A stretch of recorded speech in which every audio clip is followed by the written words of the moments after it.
Yo, yo, yo, yo, yo. What's up, beautiful people? Wow. What's up, beautiful people? I hope you guys are doing amazing, man. It's been a while.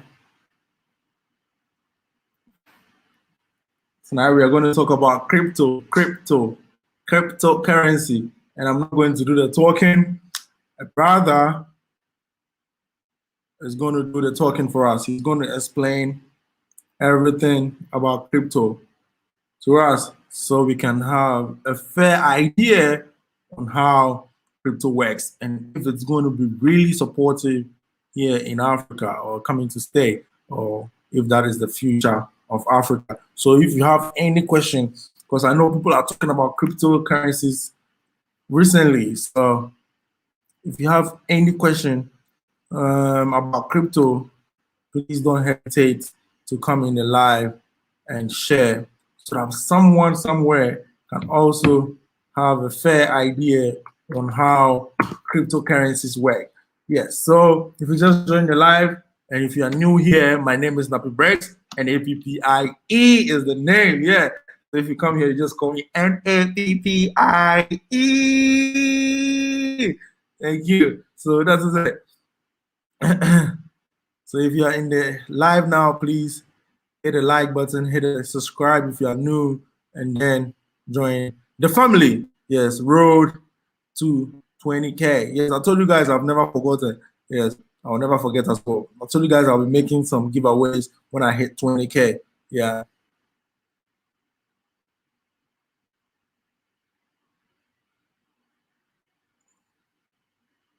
So let's do this. Let's do this. If you've not subscribed, please do to subscribe to the YouTube channel. Let's do this.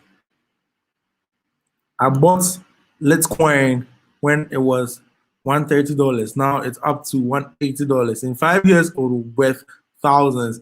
Bravo, Nana Ofori. Thank you. Thank you for bringing this on. Yes. So whilst we wait for the brother to come in and share what he has for us, we want to know where you're watching from and your name. It's going to be a very short one, just 30 minutes, and boom, we are done. It's going to explain to us cryptocurrency, because I'm not into crypto. And then you guys can exchange contacts here via email or wherever, and then you deal with each other on, you guys share ideas, learn from each other on how to work on crypto. Yes, so this is it.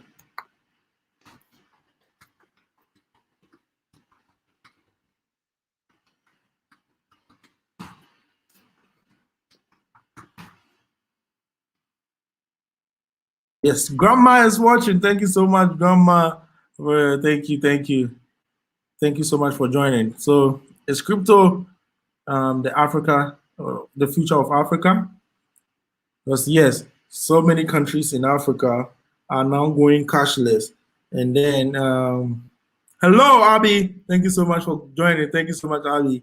Hey, Pat Bert, thank you so much.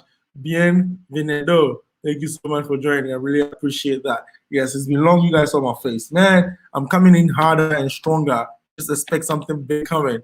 Like some big projects coming in. When I start, I'm not going to stop. That's why I am a bit relaxed. But when I'm coming in so big. So please forgive me for my absence. I'm coming in like crazy. You guys should expect something big. Yes, that is it. Yeah. So as we still wait for our brother, we'd like to say thank you so much to each and everyone who has been supporting this channel. It's not just for me, it's for both of us. Yes, you've been supporting, you've been sharing, you've been liking, you've been whatever you do to it. Thank you so much. I really appreciate it. And then the channel also really appreciates it. So let's just keep supporting. Let's keep sharing. Let's keep showing love. And let's keep the fire blazing at all times. Yes, so as I'm saying, I'm a bit relaxed. I've not brought videos for the past 14 days. That's like 2 weeks. That's crazy, man. I know people are waiting for videos, and I'm out. I've not been telling you guys what is happening, but yeah, I'm bringing it on like crazy. So just expect it. It's coming on. It's coming up. So something big is coming. Just expect it. Something big is going down. Yo, so our brother is ready. Can you give me a thumbs up? Sound check, quality of video. All right, so I'm bringing me. All right, so okay. How are you doing? I just rushed you. I just rushed here. I thought I'll be able to get here by within 15 minutes, but it was farther than I thought. It's fine. It's fine. You've done well. Yes. You've done well. Yes. Thank you so much for joining. You're welcome. All right. We have our brother Terry here. Terry of Vloggers TV on YouTube. So go ahead and subscribe to his channel. He talks so much about crypto, and we want to know if crypto is for Africa and crypto is here to stay and to support Africa. Because yes, every developing country is a potential country. So that's what we are trying to put up now, and it's not always going to be talking. But yes, let's put a step ahead. Yes. So today we are here. So if you have your questions in, our brother Terry of Vloggers TV is here to answer your questions about crypto. You can also join live after he has finished talking, and then also you can put your comments in the comment section or in the live stream so we can read them out. Crypto will be good for Africa. Thank you so much, Nano, for it. So our brother Terry, thank you once again for joining. I really appreciate that. And then he's very far from us. He's at the end of the world. All right, so can you please tell us where you're from, your name, and where you are now? Okay, so my name is Terry Ajayi. So my last name is Ajayi, Nigerian. I'm Nigerian, but I'm located in the Philippines. Okay. So you're 100% Nigerian? No, not entirely Nigerian. I'm mixed. My mom is a Filipino and my dad is a Nigerian. Oh, okay. So whenever I'm in the Philippines, I can pass through and eat some amala and then... Yes. Yes. I lived in Nigeria for a long time. I know Nigeria well. You know, I can speak Yoruba as well. Oh. So, have you been to Nigeria yourself? Yes, many years. I lived in Nigeria for many years.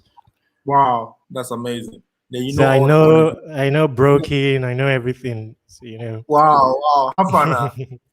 I do. How are you doing? I'm not good. All right. So yes. Our brother Terry is half Nigerian, half Filipino, and he has lived most of his life in Nigeria, and he is into crypto, which is a digital currency, which me as a layman, all I know is it's a currency. But when I was talking to him off the camera, he explained so many things to me, which I think, yes, is going to help us Africans. So the floor is for you, our brother. Okay. Hello, Chantel. How are you doing, Chantel? Sorry about that, bro. Yes. Let me see, Chantel. Oh, Chantel. Okay. Yeah, Chantel. For the questions, maybe you will help me because I'm not very good in like multitasking, so I may not be watching the charts. So in case there are questions, maybe you'll be the one to ask it. Right. I'll be reading the questions out to you. Okay. So yes, and to make it easier, because it's a bit hard to explain when one is not sharing the screen. So I'll end up sharing my screen. All right, so I can just show you like websites and stuff like that. That's fine. That's fine. Okay. So cryptocurrency. Let me see. Nappy Briggs is away. No. I'm here. I'm just making it big so that when you're sharing the screen, okay. Let me begin. then I give you the space. Okay. All right. Okay. So, well, like you mentioned, I think that's a good place to start. The notion that cryptocurrency is just a currency, is digital currency. Most times we look at cryptocurrency, we assess cryptocurrency based on its resemblance to money. So the moment you see Bitcoin, the first sentiment is that it's a legal tender, not a legal tender, a currency, a digital currency. You spend it, you trade it, and especially for returns on investment.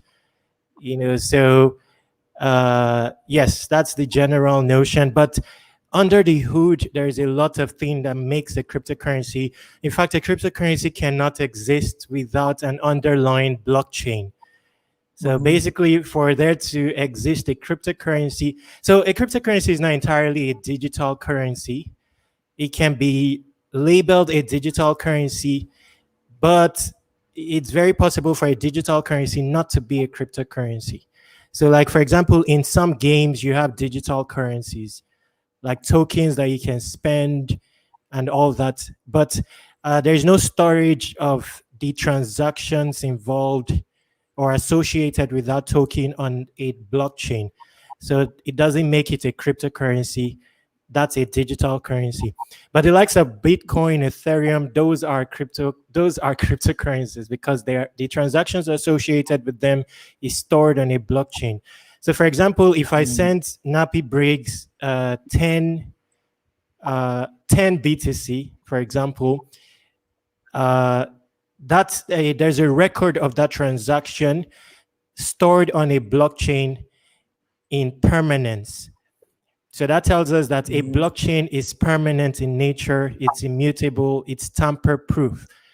What does that mean? It means that nobody can go and rewrite the transaction, like modify the transaction and say that, okay, it was 9 BTC that I sent to Nappy Briggs. Because to have done so, you would have had to have tampered the blockchain. To have tampered the blockchain is quite impossible, especially with respect to Bitcoin, because there's a copy of the blockchain stored on like 100,000 nodes or servers, which are geographically distributed across the globe. So basically, you want to tamper Bitcoin, I need to tamper my server, which has a copy of the Bitcoin blockchain. Let's say you put me under pressure and you shut my server down, or you tamper the content of the Bitcoin blockchain on my own server. You'll have had to locate Nappy Briggs' server to modify his, and I would have had to locate some 98,000 other nodes to tamper their state of the Bitcoin blockchain. So I feel that it's better to share screen so that I continue from there. Yeah, so to explain cryptocurrency better, we will look at Ethereum. Ethereum is another popular cryptocurrency. So just after Bitcoin came Ethereum. So upon sharing my screen, I'll be showing you Ethereum. I'll be telling you some of the reasons why the price of Ethereum is more than $1,000. In the process, I'll also show you Bitcoin and show you why the price of Bitcoin is more than $40,000. So there are reasons that this is the case beyond the financial utilities of these cryptocurrencies. And each cryptocurrency has a different model. I'll try to use Bitcoin versus Ethereum as a case study. Then to conclude, I'll show you a blockchain and cryptocurrency that everyone can relate with, because it's modeled for social media. So there are actually social media applications that exist that you can sign up to, same as you would sign up on the likes of Facebook or Twitter, and you can earn cryptocurrencies without having to purchase it. So I'm also going to show you my screen and show you those resources so that once we are able to earn our first ever cryptocurrency without purchasing it, convert it into fiat or money, I think that will break the jinx and pique our interest, and then earning it continuously going forward will be simpler. So the essence of this altogether is to dispel the notion that cryptocurrency is a complex niche and basically simplified for everyone, irrespective of your levels of literacy. I'll also tell you my own journey to finding cryptocurrency and blockchain. When I found it, I didn't know the terminologies cryptocurrency and blockchain, but I was in Africa. I was looking for a new internet because I'll also tell you how the internet is in Africa. If you're in Africa, you can relate. It's unevolved, and it's not the same internet that is served in Africa that is served around the globe, limiting especially Africans from dream building. So if you're a dream builder, you want to innovate, you want to adjust the world, and you're located in a certain IP location, there are odds, mountainous odds, by virtue of even the inanimate internet. So as Africans, typically you turn to the internet to look for a level playing field, to look for resources and tools to enhance your capacity in the category of dream building. But even the internet tells you to scrum off for being from a certain IP location. So I'll discuss some of these things and then discuss why cryptocurrency is important to Africans as well as Africans in the diaspora, the role that they can play in cryptocurrency, as well as why it is uniting of Africans in the diaspora. Let's say African Americans in the diaspora and Africans on the continent, why cryptocurrency can form the connecting link. So that's the premise for my discussion here. So let's start. I'm going to share my screen. I'll share my screen from here now. Share screen.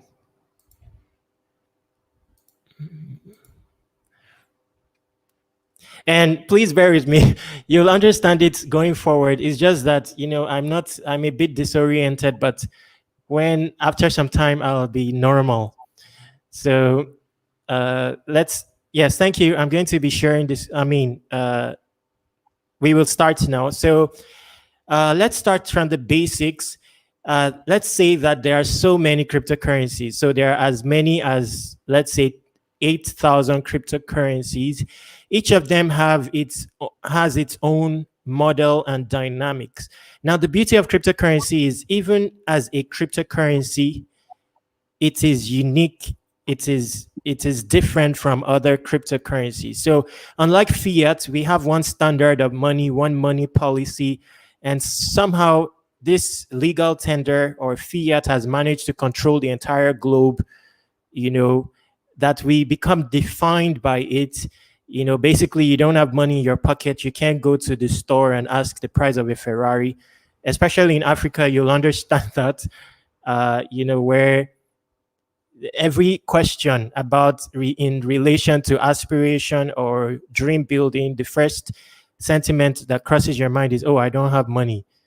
I don't have money, you see. So the difference is with cryptocurrency, you can create money. So basically, the money in existence, it doesn't have our face on it.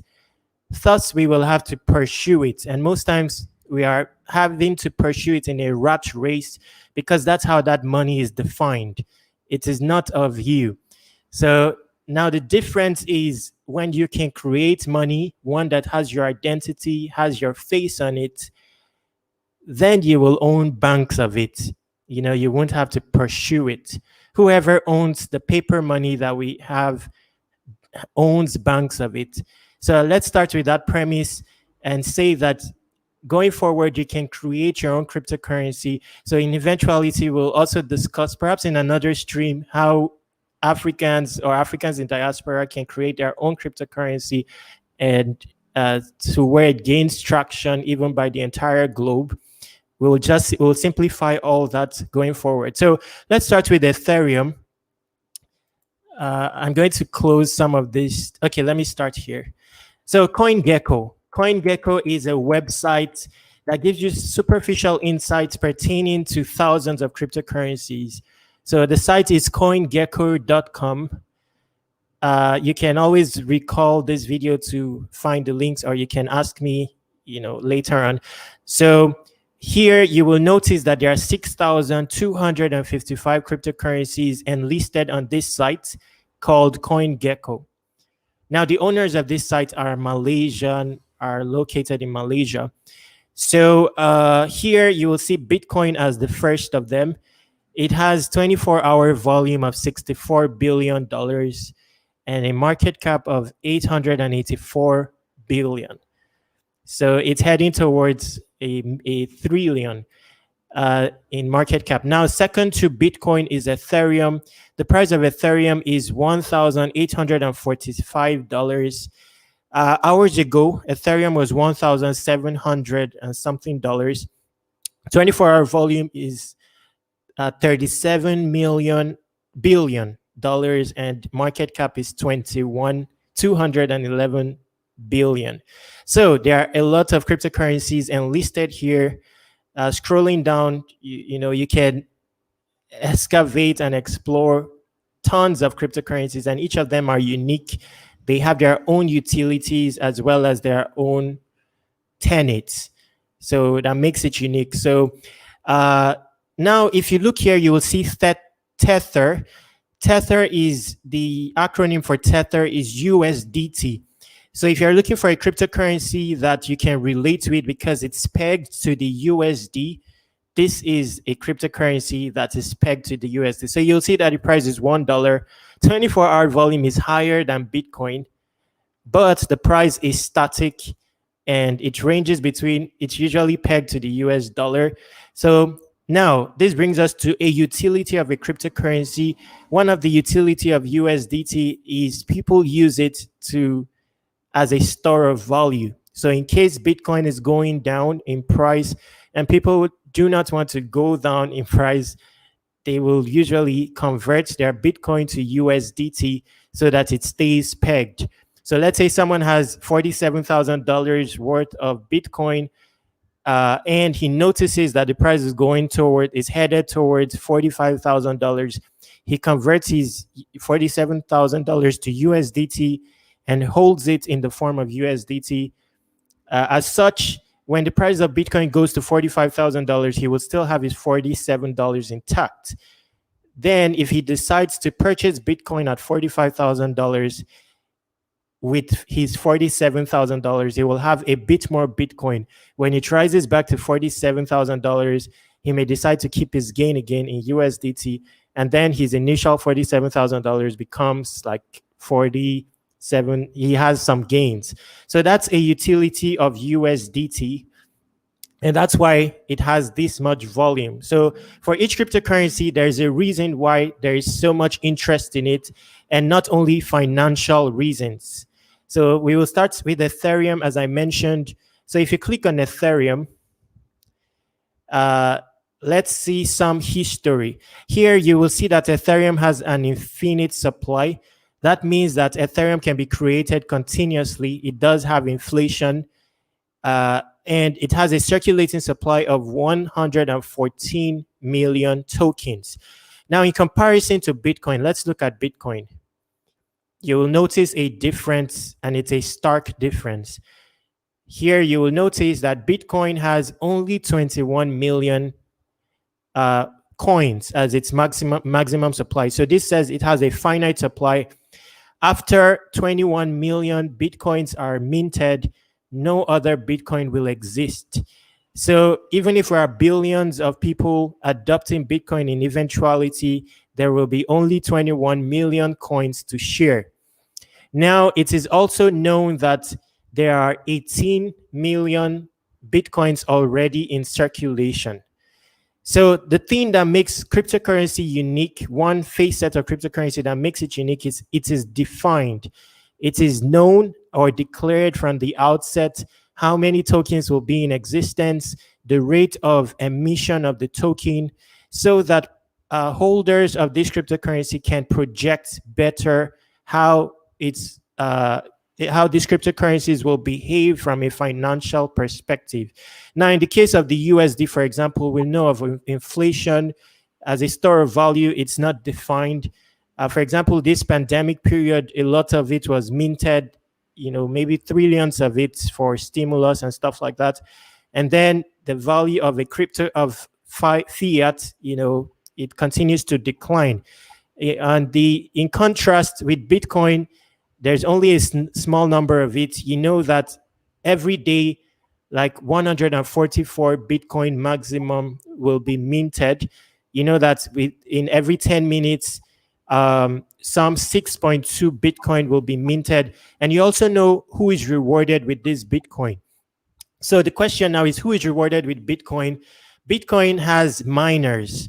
So for the Bitcoin blockchain to exist, there are miners and there are nodes. So nodes run a copy of the Bitcoin blockchain and hold a copy of the Bitcoin blockchain. But the miners are the ones that process transactions. So let's say there are a bunch of transactions. It organizes them in a block and then submits the block to the nodes. The nodes validate the blocks, and whoever is more efficient in submitting an accurate block to the nodes, after the nodes decide by consensus which was the fastest and most efficient miner, and then accepts its block, inserts it into the blockchain, and then rewards the miner the associated reward of 6.2 BTC, as well as all the fees associated with a Bitcoin transaction. So this tells you that this is why Bitcoin blockchain is tamper-proof, because for a transaction to go through, for consensus involved in tampering the blockchain, up to 100,000 nodes will have to agree that this is a valid transaction, before the transaction is put through. And then there is incentive for the Bitcoin miners to continue mining transactions. And as such, the Bitcoin is decentralized and is sustained. Now, I mentioned something called fees. Now, if I'm going to send money to Nappy Briggs, BTC, there are associated fees, and those fees are priced in BTC. Now, whoever pays the most fees is likely to have his transaction go through before the other person. So having said that, one utility for Bitcoin is as a payment, as for fees. So one reason that people purchase Bitcoin here is because they want to execute a transaction, and they usually will need fees that is priced in BTC. So for example, I want to send Nappy Briggs 10 BTC. I may need to pay fees worth, let's say, 0.01 BTC. Now, if my transaction is 10 BTC, it will not settle if I have exactly 10 BTC. To make it settle, I'll need to buy some extra BTC to factor in the fees. So one of the reasons that people will purchase BTC is to pay fees. That's a similarity now to Ethereum.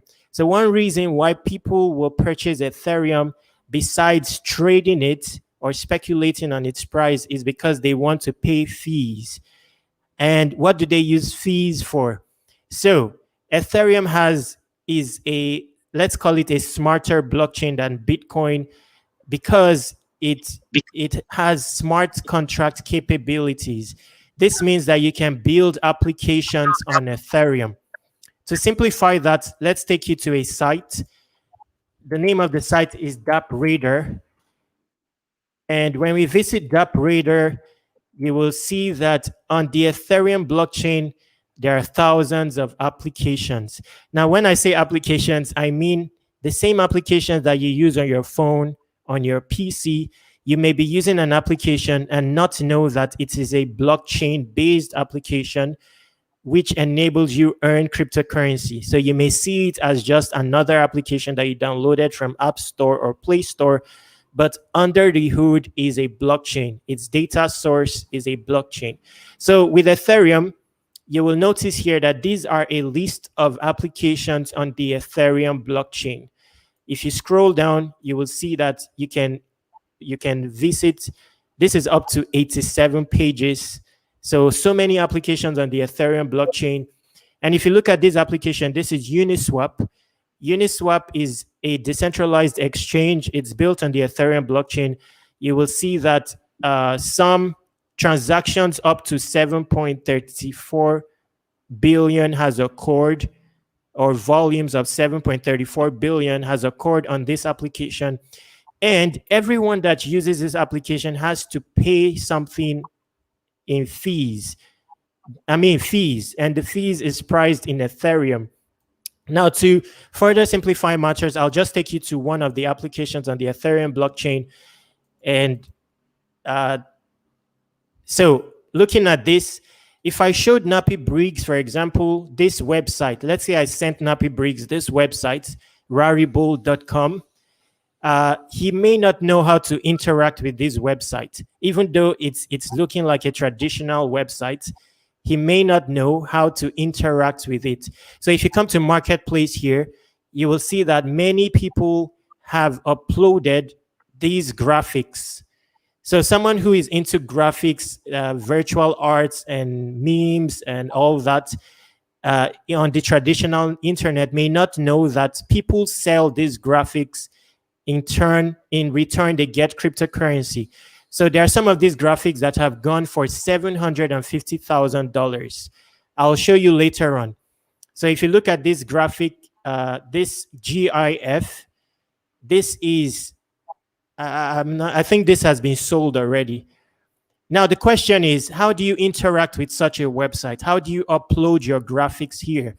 Because I know that many of the people in the audience, they may know graphic design, but they don't know of that such a possibility exists in cryptocurrency.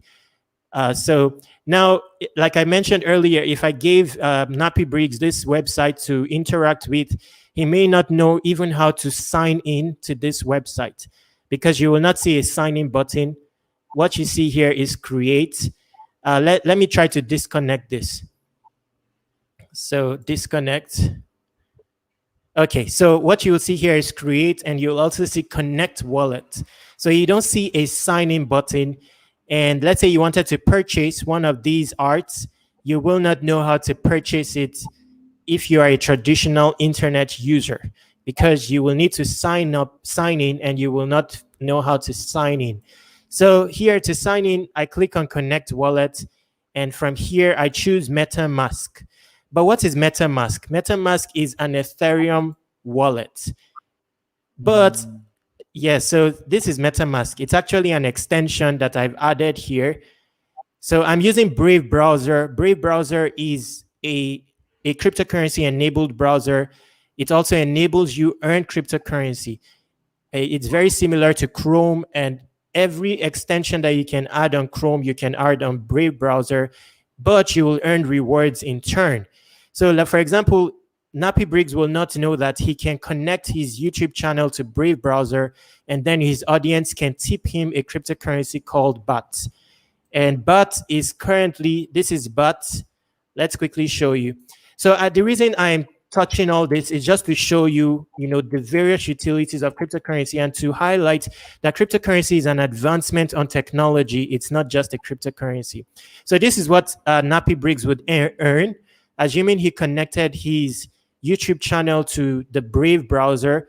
People who use Brave browser and watch your YouTube channel using the Brave browser will be able to watch, to be able to tip you this cryptocurrency. And you see that it's currently 62 cents. Let's say you earn 100 BAT, that will be $62.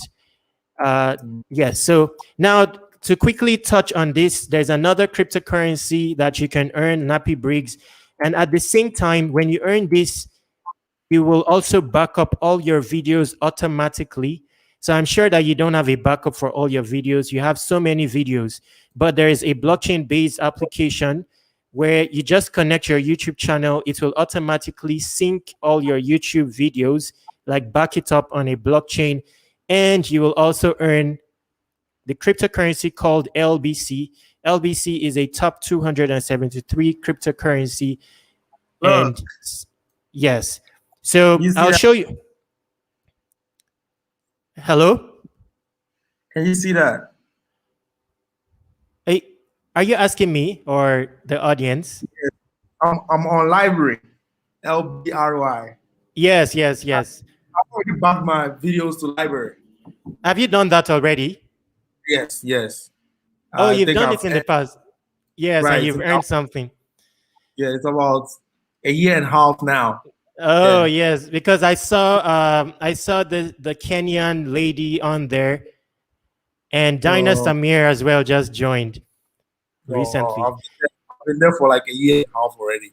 Yeah. Yes. So the thing is, you may not have known that you are earning cryptocurrency or stuff like that. And you can also get library on your phone. So it has an application and app store.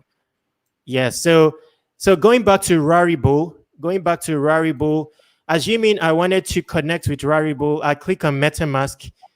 You see that I'm connected. But the reason I'm connected is because I have a MetaMask extension here with my wallet. So you see that I have $100 worth of Ethereum.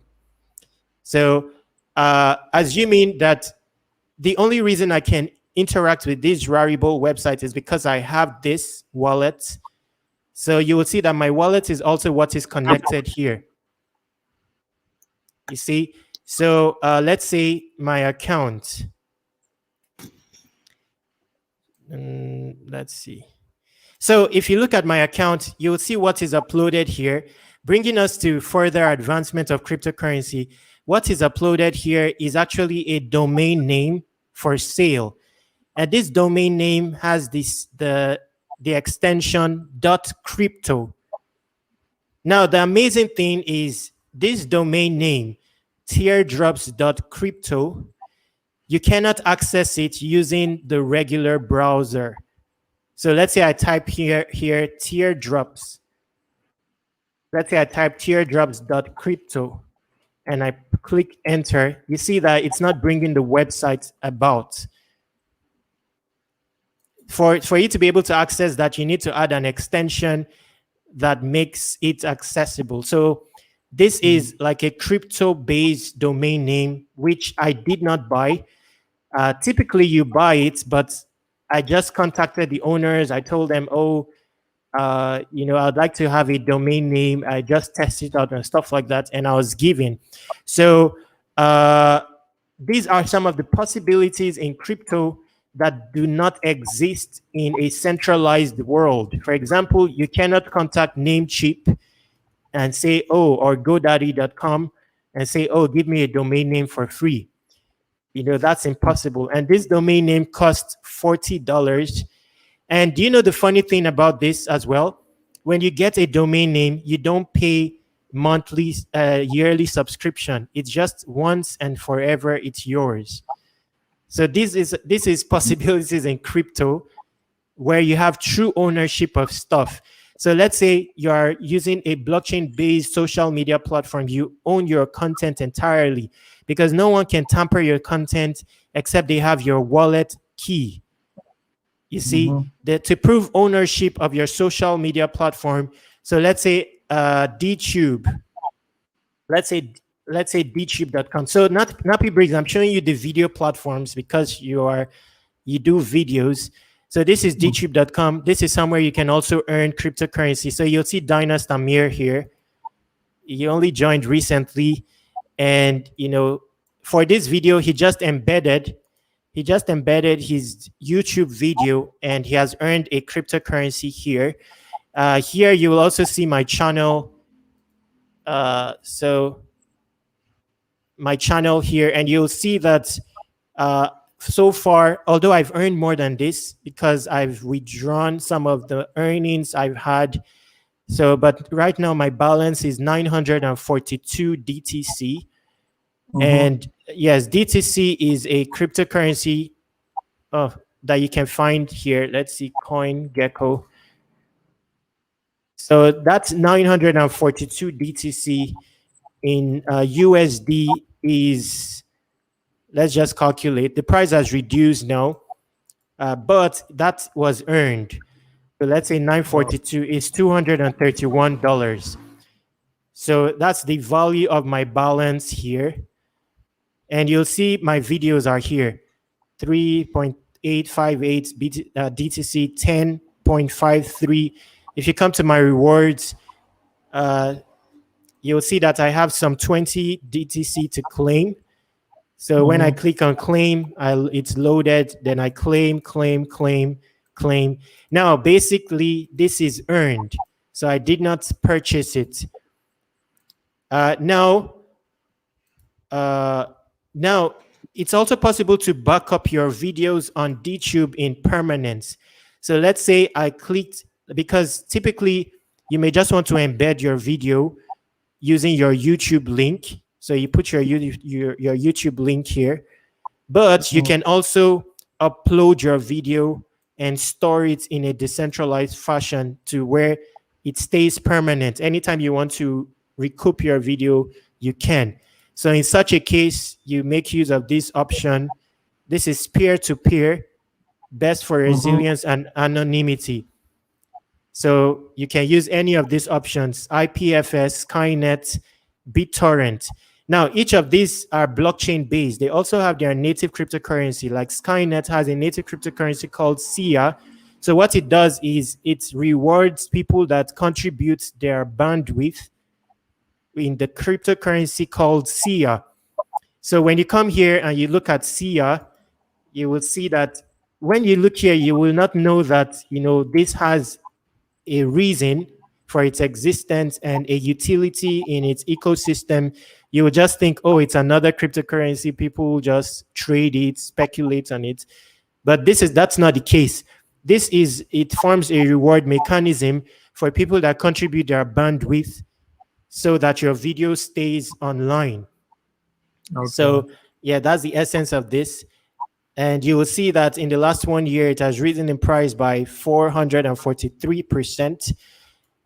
Now, if you use this option, so BitTorrent was the other option. It also has a cryptocurrency. And if you know Torrent was actually a regular platform before it became BitTorrent. I don't know if you know Torrent. Bro, I'm actually everything you're saying now. I'm going through my computer and it's so funny. That's what I'm using right now, BitTorrent. Yes, right. You can watch movies and all that, but it's a crypto-based platform. Yes, I just opened it and then I realized. So sorry for cutting you.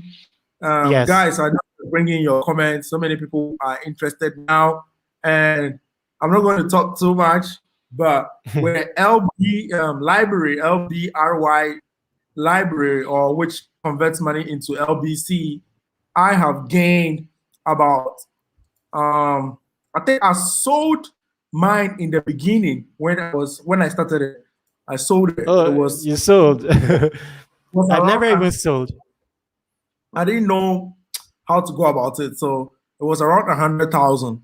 And now, guys, it's like I sold so much. Now I only have 1,000.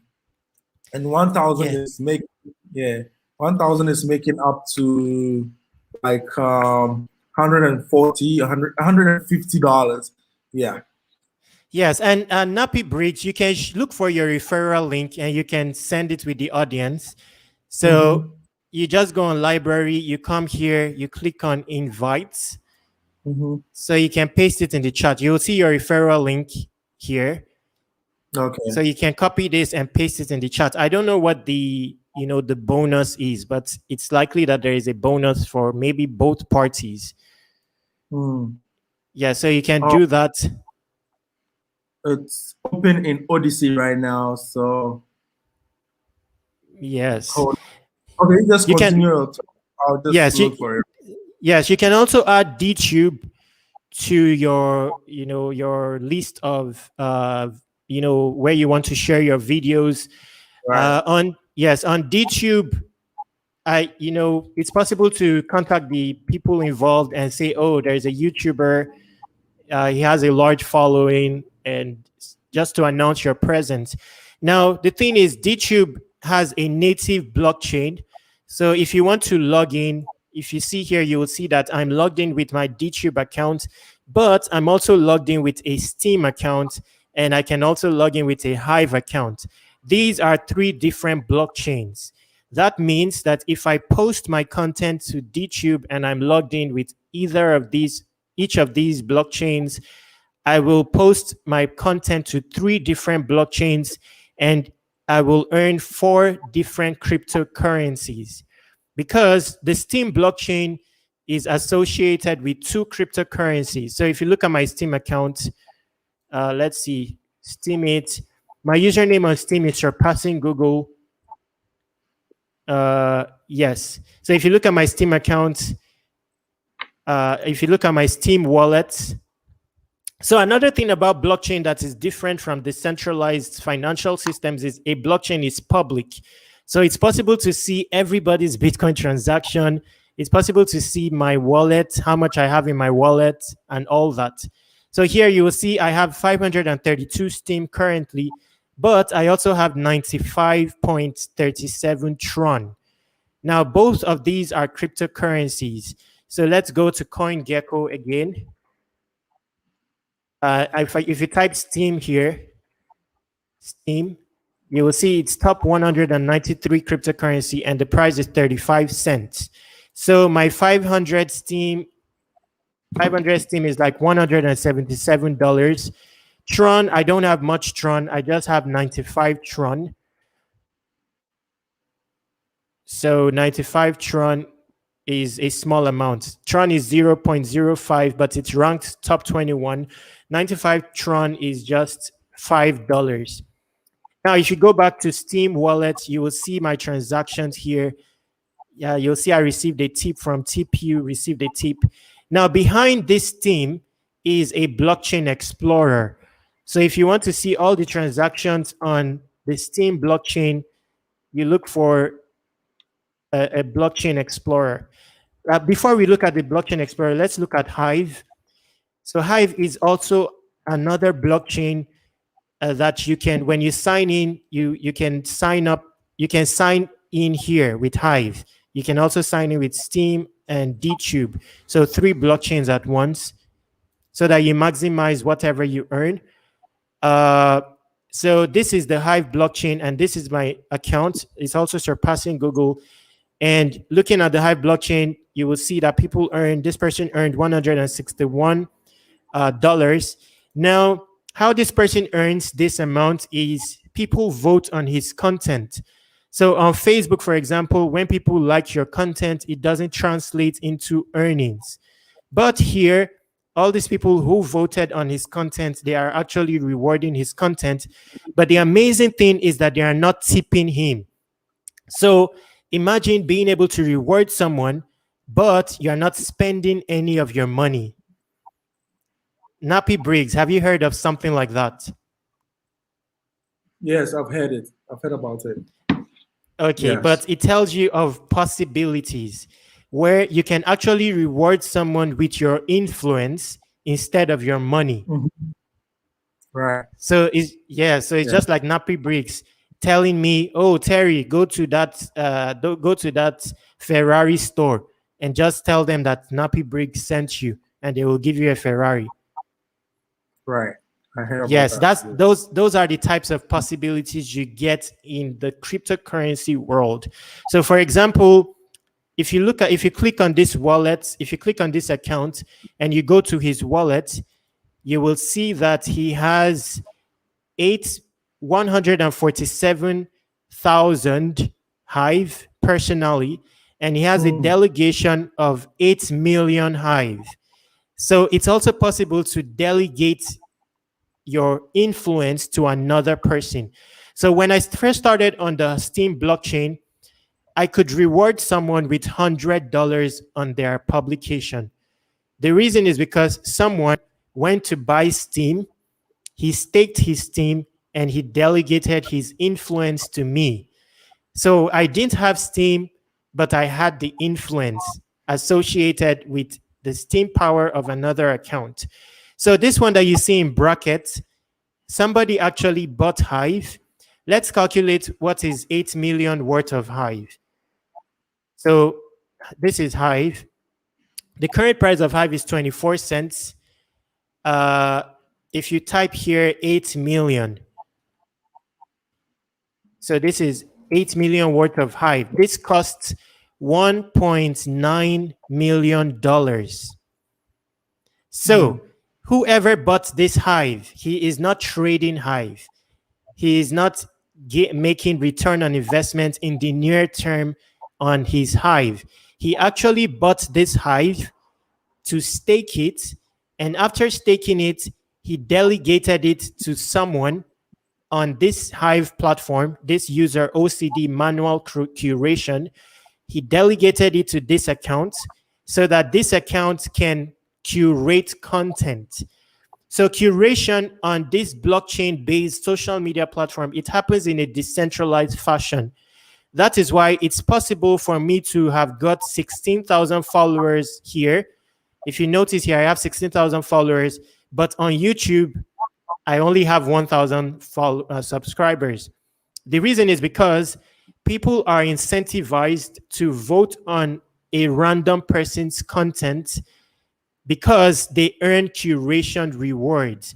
So for example, if you look at my last publication here, or let's look at this one where the earning is some $2. You see, this is my content. People have voted on my content here, but they have an incentive for voting on my content. What is the incentive? They earn Hive. A portion of the Hive that will be paid out for my own content, curators earn it based on their stake. So there's so that constitutes an incentive for people to go and buy Hive. Instead of spending the Hive, they come on the Hive blockchain, they stake it, and they vote on content. But there is more. They can participate in governance. So the Hive blockchain has an explorer. So all the transactions that happen on the Hive, on hive.blog, is recorded on an explorer. Let's click here to see the Hive blockchain explorer. So it's looking like it's down. This interface is down. Okay, but let's look at Steam. Let's just use Steam as an example. Steam Block Explorer. So Steam Block Explorer, let's click on this one. Okay, no, let's use another one. Let's use another one. Let's try this one.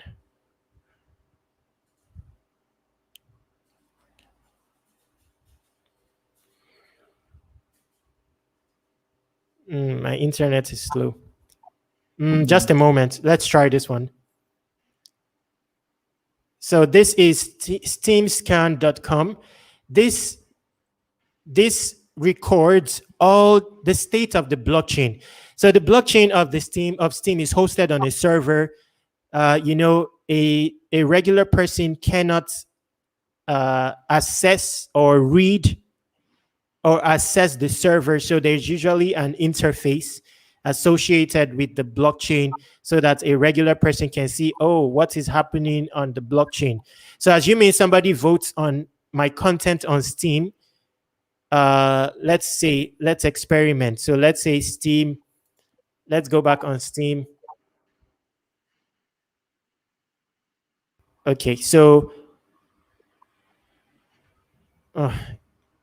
okay, so let's say this post is in Korean language. Let's say I come here and I voted on this.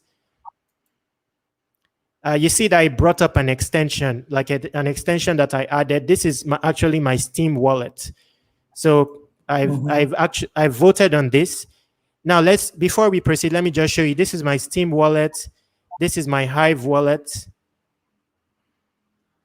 So this extension is associated with hive.blog, the one I showed you earlier. This is my Ethereum wallet. This is Binance Smart Chain wallet. There's a blockchain called Polkadot. This is another blockchain. Okay, I don't have Polkadot here, but okay, so now I voted on this. If we go back to that Steamscan, you will see that the transaction is recorded. So let's type surpassing Google here.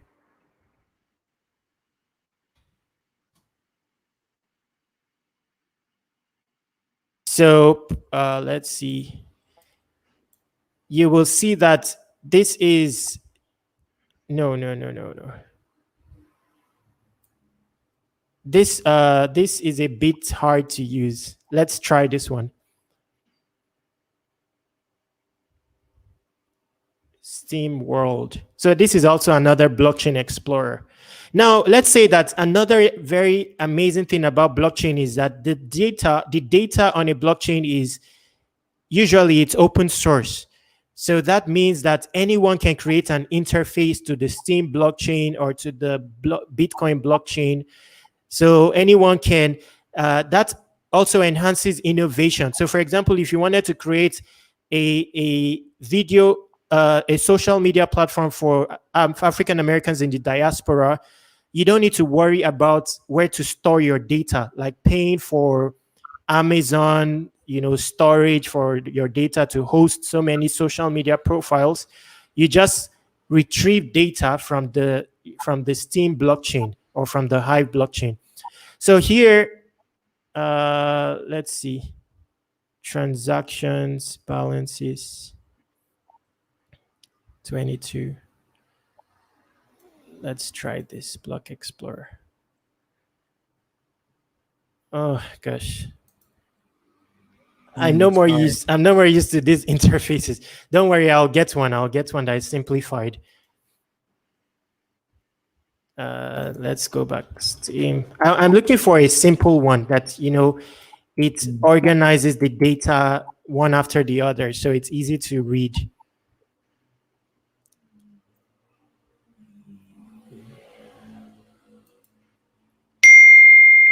So let's just type surpassing Google here.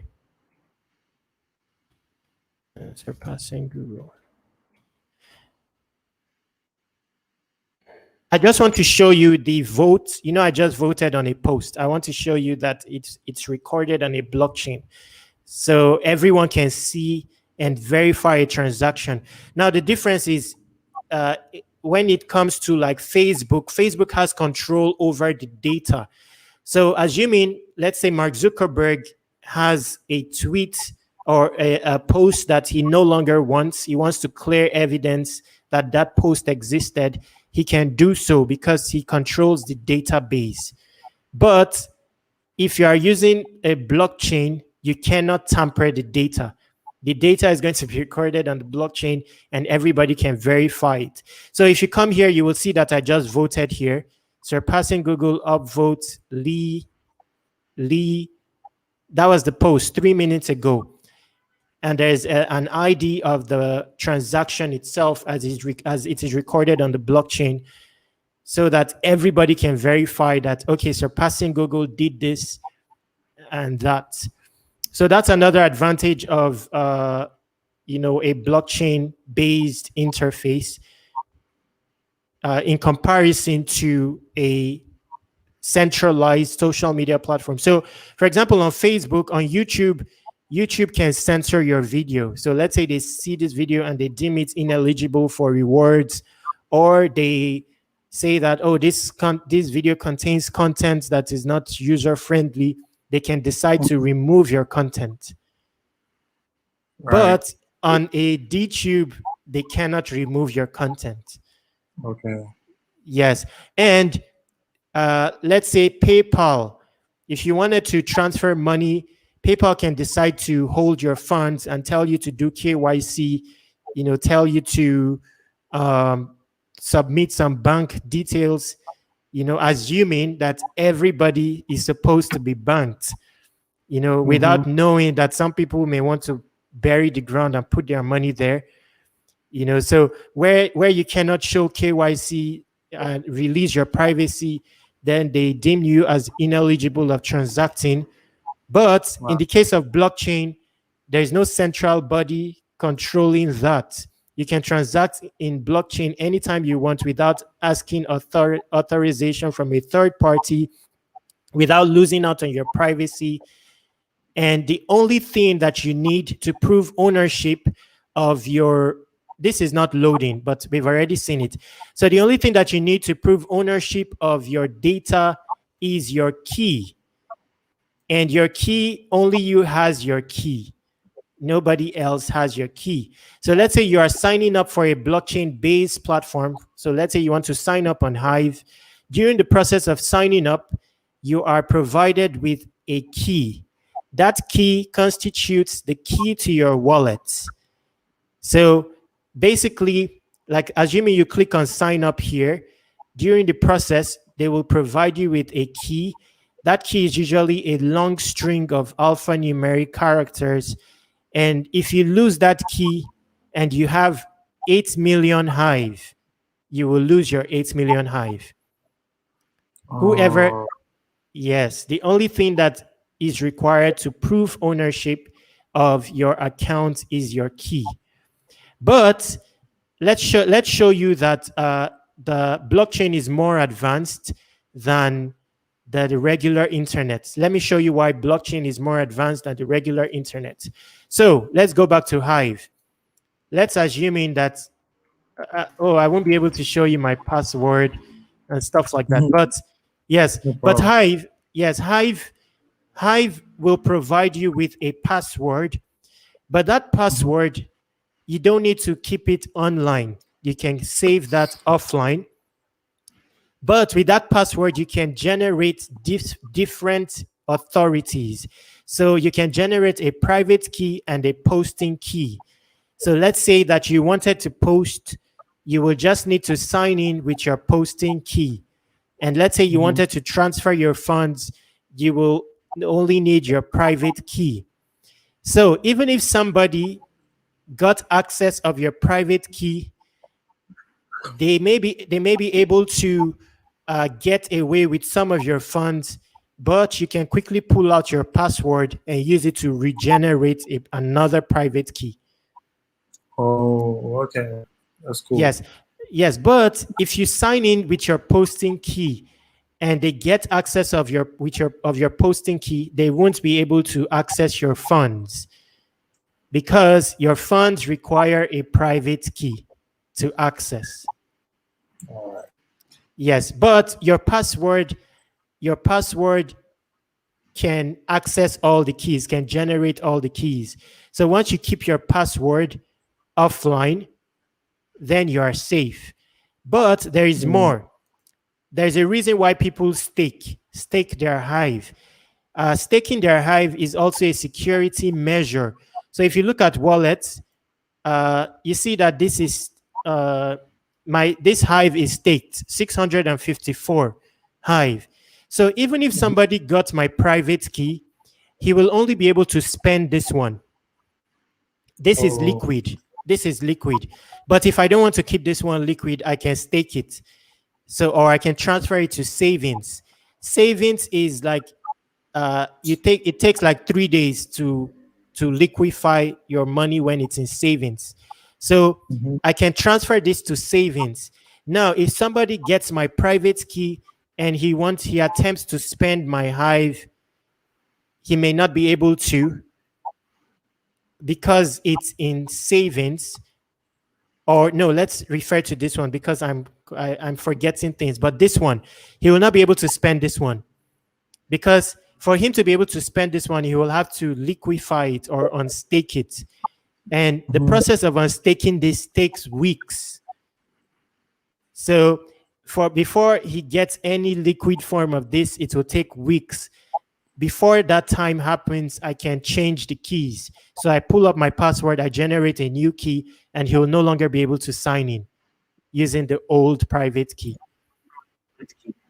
Yes. So another powerful thing about a blockchain-based social media, for example, Hive, is, for example, Nappy Briggs is busy. If Nappy Briggs is busy, he can give me his posting key. I'll be able to sign in and post for Nappy Briggs. I'll also be able to comment for Nappy Briggs, upvote for Nappy Briggs, but I will not be able to touch Nappy Briggs' money. So that's another, because you didn't give me your private key. Okay. Yeah. Yeah, so there are different authorities, and these things, the likes of Facebook doesn't have it. Now, let me tell you another beauty of blockchain. If I sign up for a Hive account, So you know that I have only one Hive account, not so? Okay, so with that same login credentials, do you know that I can use hundreds, like maybe 100 applications, and also earn all the cryptocurrencies associated with those applications with only one Hive account? So it's not like it's not like Facebook. If you have your Facebook login, you cannot use that Facebook login to access Gmail because because the database, the access points of Gmail is private and Facebook has its own, and they are not intersharing data. But on blockchain, everybody they share from the same source of information, the same blockchain. So suddenly we can have many applications that are accessible, across the board. So for example, this is a game. This game is built on the Hive blockchain. Let's say I click on this, launch app. This is actually a game, and it is associated with the Hive blockchain. And what I need to access this game is my Hive blockchain account. So if I click on surpassing Google here, let's say I put my username here, oh gosh, it's cap lock. Okay, surpassing Google. Yeah, so let's say I put my username here. If I click on login, do you see what it's bringing up? It's bringing my Hive blockchain account. So I just confirm. So what I'm saying now is, let's go back. Let's close this. So what I'm saying now is, with only a singular Hive blockchain account, I can access any of the application built on the Hive blockchain. So let's say I'm into fitness. I can decide to use this ActiFit.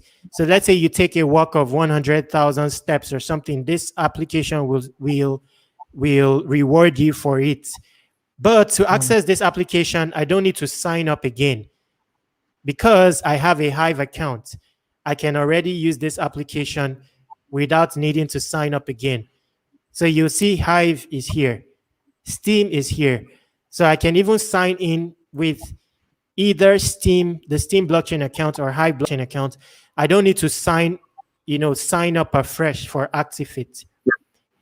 And ActiFit also has its own native cryptocurrency. So when I use ActiFit, I will not only earn Hive, but I'll also earn the native cryptocurrency of ActiFit called AFIT. Now, 3Speak. This is another video platform that Nappy Briggs you can join.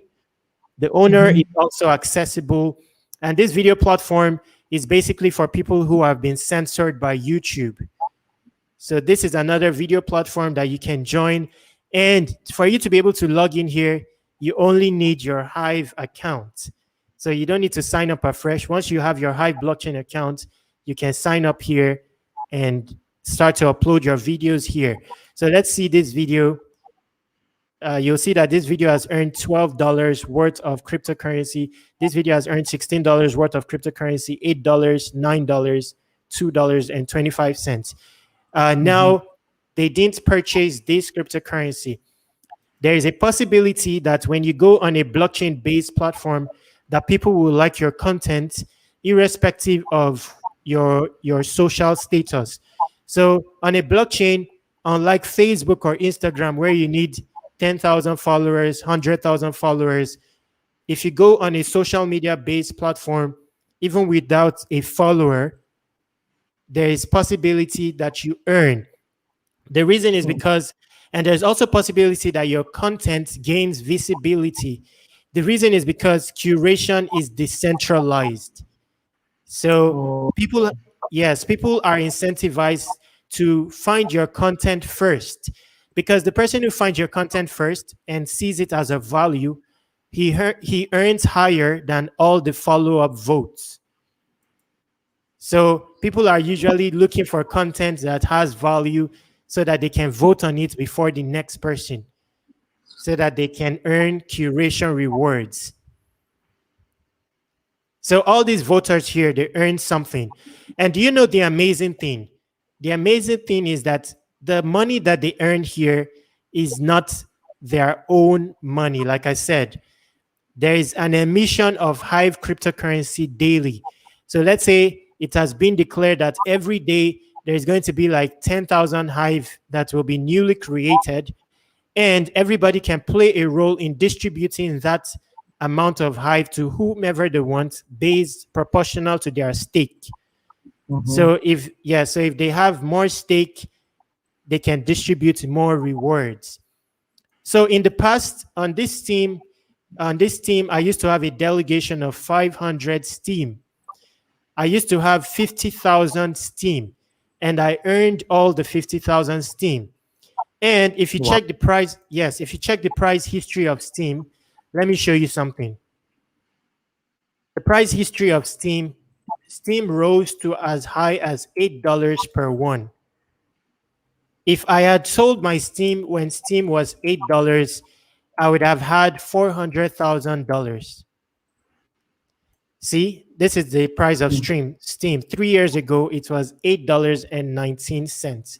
I witnessed it. I had 550,000 worth of Steam, but I did not sell it. So I took the route of innovation. I built my projects and I funded most of it. And did you know that I funded most of the development of my project without actually paying from my purse? Wow. Yes, because I could vote on their content. So I intend to create a programming language. It's called Macro Hard. So while people were helping me develop my project, I was accepting flaws and all that in my code. My projects are open source, but I was developing a case study for an eventual programming language called Macro Hard. So most of the contributors to my code, I usually reward them because I could reward them. I had some influence. Someone delegated the Steam that they bought to my account, and then I could reward up to $100 per vote. So typically what I would say they do is that they created a publication about their code contribution in a Steam post. So when they post, I will go and vote on the post and they would earn Steam. And then they can convert the Steam into money and spend it as a payment. So the possibilities are unconventional and unheard of when you talk of cryptocurrency. Did you know that you can raise millions of dollars in cryptocurrency on the basis of just a publication? So for example, I bought some cryptocurrencies. I bought many cryptocurrencies. And before I say that, let me also say that you can earn cryptocurrencies in something called an airdrop.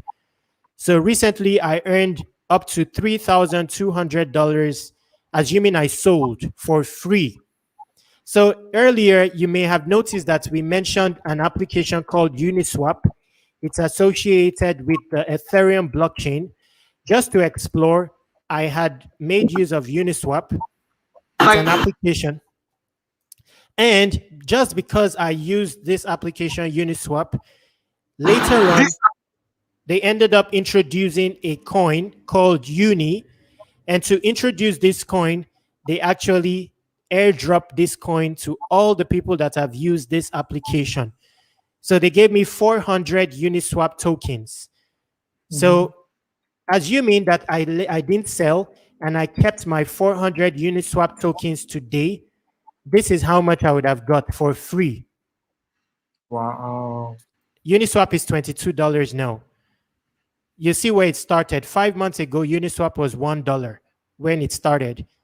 I got this for free, 400 Uni tokens. If I sell it today, it would have been $9,116 for free. Okay. Yes, so that exists. That's understandable. But wow. yes, so I was also saying, what was I saying? I've forgotten. What was I saying? Yes, I was saying that I purchased, for example, this is one of the cryptocurrencies I purchased recently. And I'm going to hold this cryptocurrency and I'm expecting it to 10x.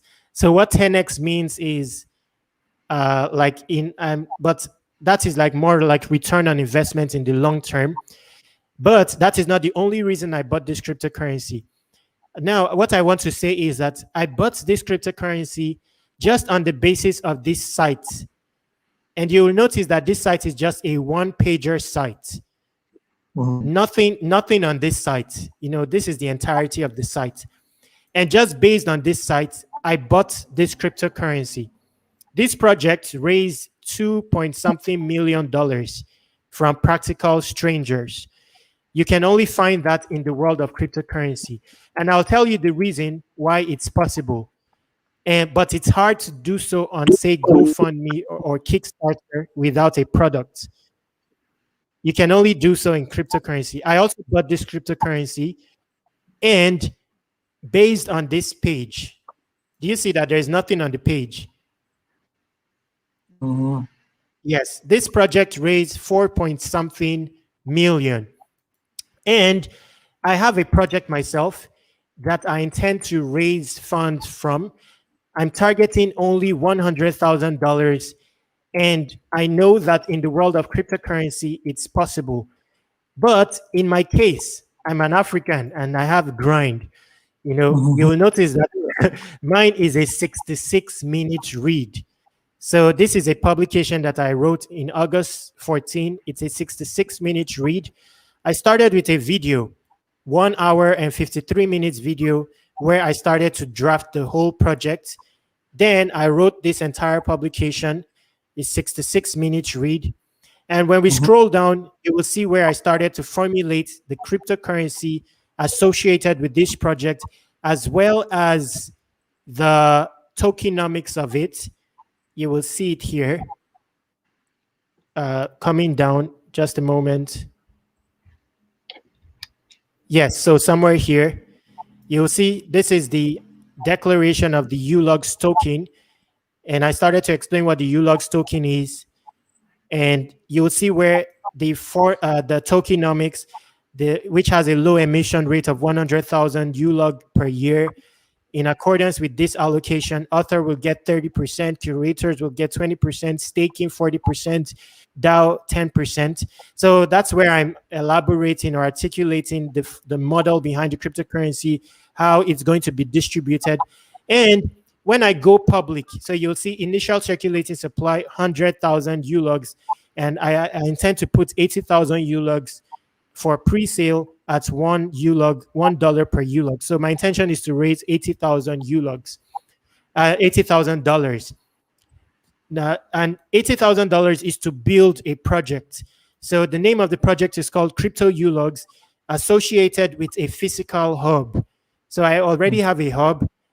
In the 80,000, I'm also going to create another hub. So I'm going to have 2 hubs where I'll have a rendezvous of programmers, brother programmers.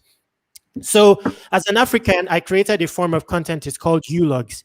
So very soon, I'm sure Nappy Briggs, you'll become a ULOGger.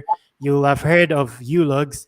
So a ULOG is neither a blog nor a vlog.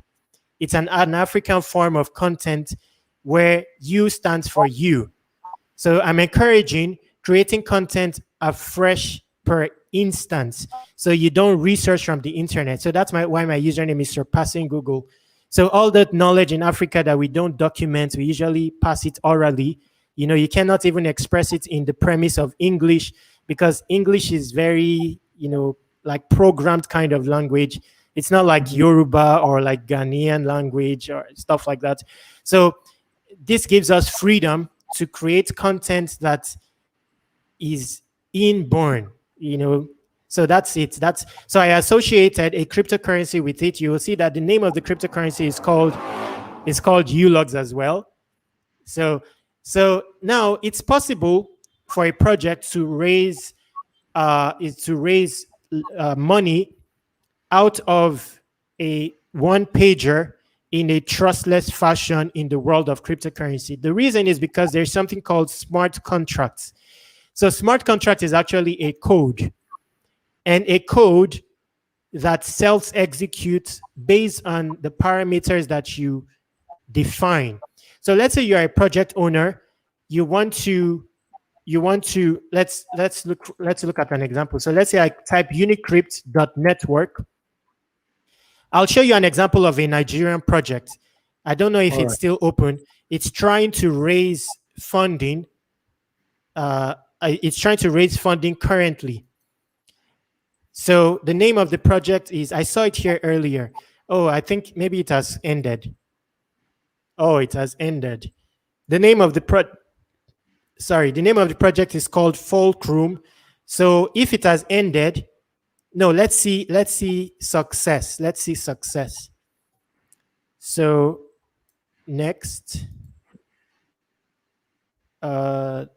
just a moment. Let's see live. Oh, I can't find it here again, but I think I saw it here. But let's assume this is upcoming. So these people here, they are trying to raise funds for their projects. So for example, let me show you this one. For example, this project intends to raise 100 Ethereum. This project is going to start in 17 hours, and for 7 days, it will attempt to raise 100 Ethereum. Now, 100 Ethereum is like $180,000. So this project is trying to raise 100 Ethereum. Now, why is it that people will come here and contribute to the success of this project, even though they don't know the project owners, even though there's not much information about the project? The reason is because they've made use of a smart contract. So that smart contract is actually a program that will escrow the funds and release it based on the parameters that have been defined. So in the past, there was something called ICOs. That time, many people lost money in cryptocurrency. So they find a project, they contribute Ethereum to the project, and then the project owners run away with the coin, with the money that they raised. But now there's something called IDO. It's initial DEX offering, where there's usually a third party that executes a smart contract. So the third party in this case is unicrypt.network. And as such, they have a smart contract when people contribute funds. So for example, Ethereum to the smart contract, let's assume that it has been defined that it's going to be locked for a period of, say, 1 year or 6 months, and it will be distributed in installments to the owners of the project based on certain milestones, or let's say based on a monthly basis. Nobody can tamper that smart contract. So people are actually contributing their Ethereum to the smart contract, and then after a month, as defined by the smart contract, let's say 10 Ethereum per month.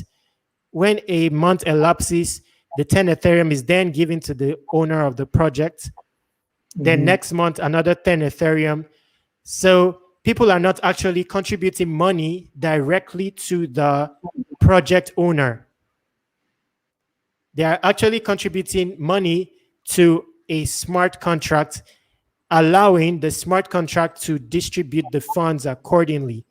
So nobody can tamper the smart contract. The smart contract is built on the Ethereum blockchain. And because the Ethereum blockchain is decentralized, it cannot be tampered.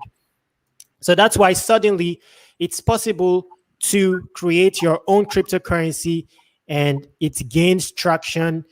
Let's say that you wanted to build a diasporan YouTube channel and you want to create a NAPI token and incorporate it with the NAPI video sharing platform, and you don't have a dime. It's very possible to raise the funding for it. But besides that, even if you did not have funding, the world of cryptocurrency is very fast-paced. The reason it is innovation-wise, it's very fast-paced. The reason it is fast-paced is because most of the codes are open source. So for example, most of my projects are open source. So a place where you can find open source code, for example, is GitHub. So this is another reason why people may want to contribute to a project, because most projects are open source. Anybody can audit the code. So for example, you can come to the code of this particular website and see what they do. see their smart contract. Is it really true what they have said?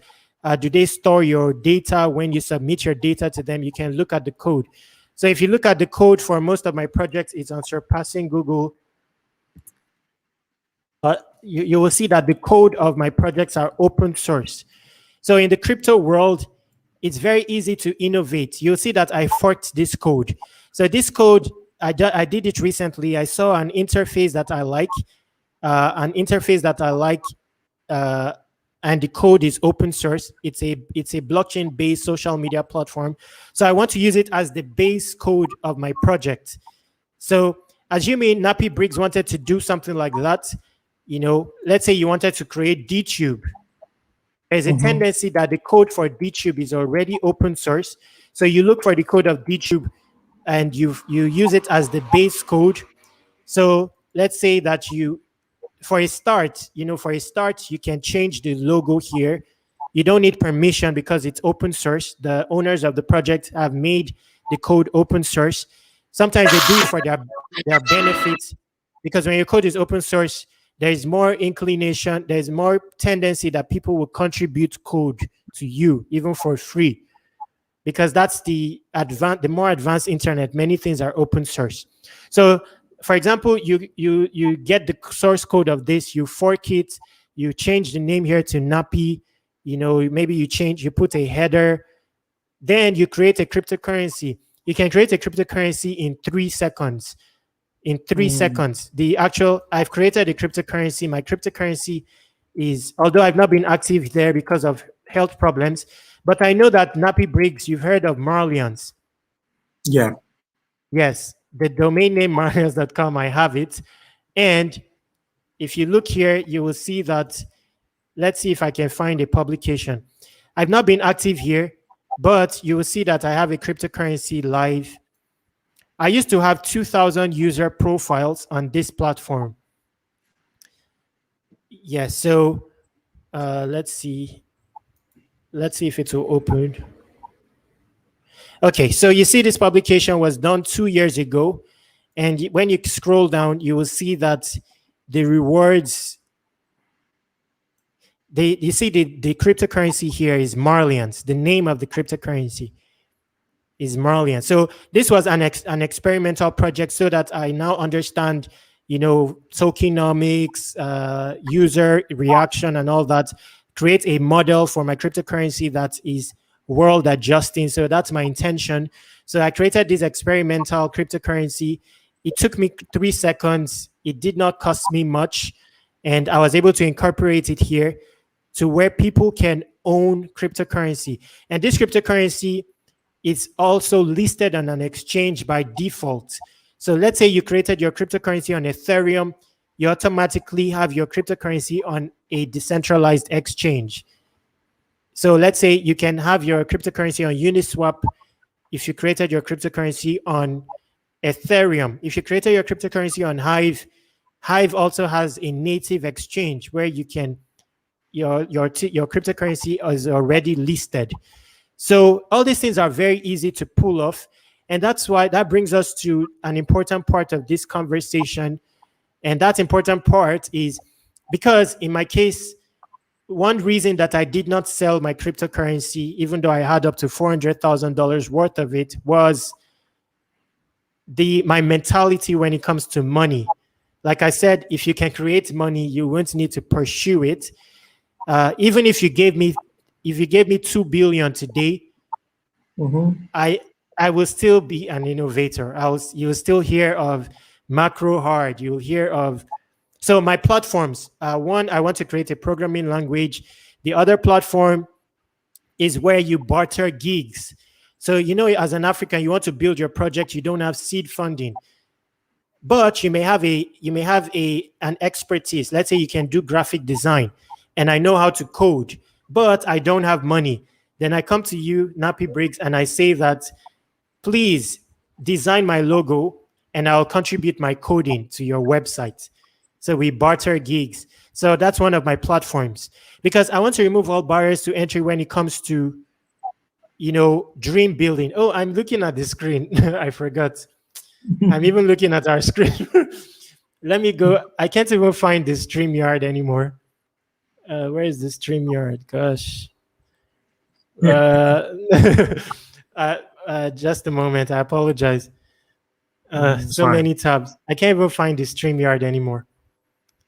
Where is it? Anyway, let's stay here. So one of my platform is macro hard. The other one is where you exchange gigs. So I wanted to relegate the position of money in society to where you can build a project even if you don't have money. So I created a freelancing platform where both experts and non-experts can participate. If you're a non-expert, it will be known to a client that you're a non-expert, so that a non-expert can hone their expertise and offer at the same time offer a gig that is cheaper than that of an expert. So suddenly you can get cheaper gigs and even free gigs, and then you can barter gigs. So I don't know how to code, but you know how to code, and I know graphic design. I tell you, please contribute code and I'll help you with your graphic design. So that's my second platform. My third platform is Ulogs. So Ulogs is a form of content. So I'm going to create a social media platform like Facebook, but the content base is Ulogs, not a blog, not a vlog. So you don't need fanciful cameras. You don't need to have the perfect face. You don't need to be the perfect literate person. You know, a blog, you have to be sort of perfect when you are blogging. And not everybody considers themselves a blogger. So on that platform, you can become a Ulogger, you know, create content where you dig of yourself. You know, it's not every time Google for the answers. You dig of yourself and then you write. So the content base for all my projects is Ulogs. So my programming platform, you will be creating Ulogs as whenever you write a publication pertaining to programming, it's a Ulogging style of content. So suddenly people can relate irrespective of their levels of expertise, programming expertise, because it has a human side or a you side. So even though you don't know about programming, you can suddenly curate, consume, and promote content related to programming because it is a Ulog. So those are some of my projects. And that brings us to, is it possible for anyone to innovate a cryptocurrency-based project to create a cryptocurrency? And the answer is yes. In reality, I'm a legitimate literate and I've done it. So let me just look for my the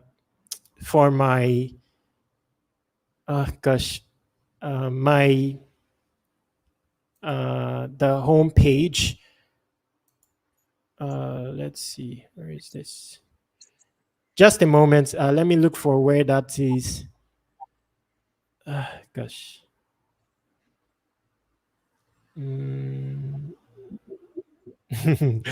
Nappy Briggs. I don't know where. It's funny. It's usually like circular. Let me just close some of this. Okay, yes, I've seen it. So it was hidden. Yeah, so this is it. Yeah, so anyone can create a cryptocurrency as well as a cryptocurrency-based project. Now, in my case, that's why I have this hub. So let me just remove the screen briefly. The screen share briefly. Stop screen share. Yes. So that's why I have this hub. If you would have looked at some of my videos, you'll see many, Africans gathering here. I've not opened it officially yet. I'm going to open it in like a week or two. So the aim of the hub is very simple: to gather programmers, graphic designers, and all that. But we're going to inculcate like the brother element, so that we have a solid base of brother programmers who will be willing to help a fellow brother build their noble dream at a price that is cheaper than free.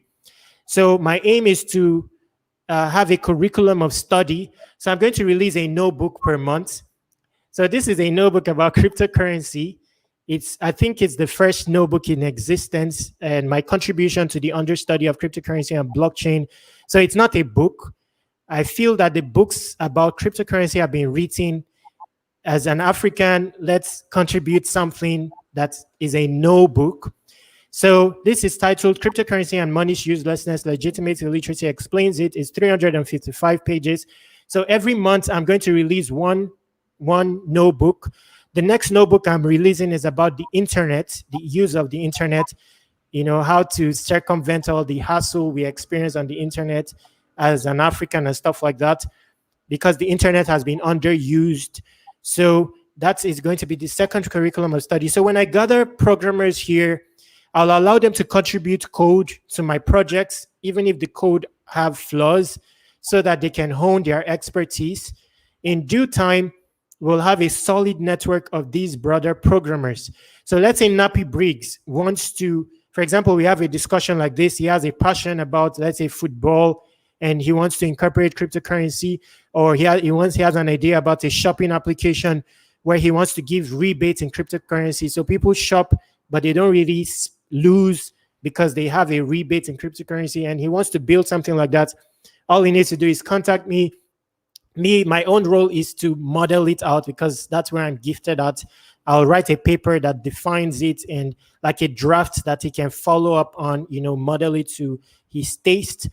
Then when it comes to the building, we have a network of brother programmers.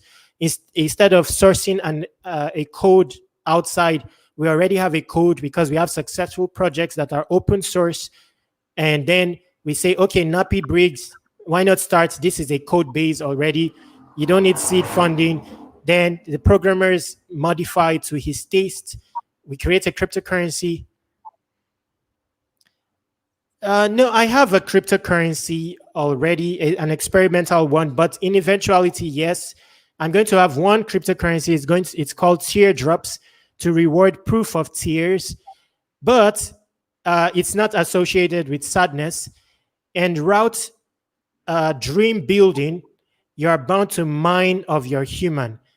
So when you mine your human, there is bound to be many tears, whether happy, sad, or unfelt tears. The aim is to reward each tier. So that's why I have those three platforms.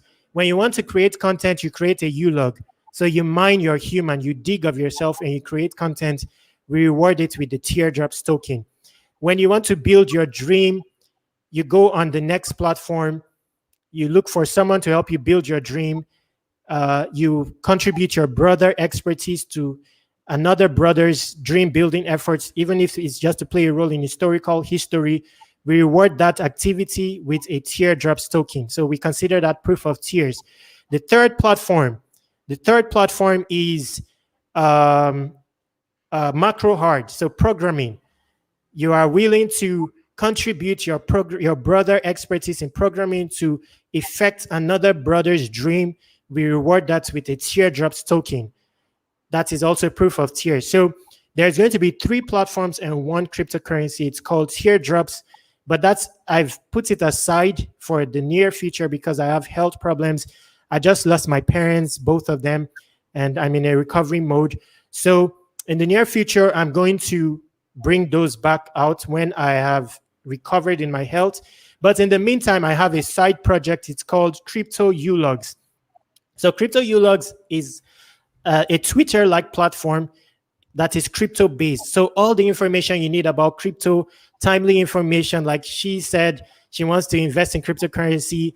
You're looking for all those, 10x and stuff. The intention is to create a platform where you get timely information, but it's based on Ulogs. So it's not a blog or a vlog.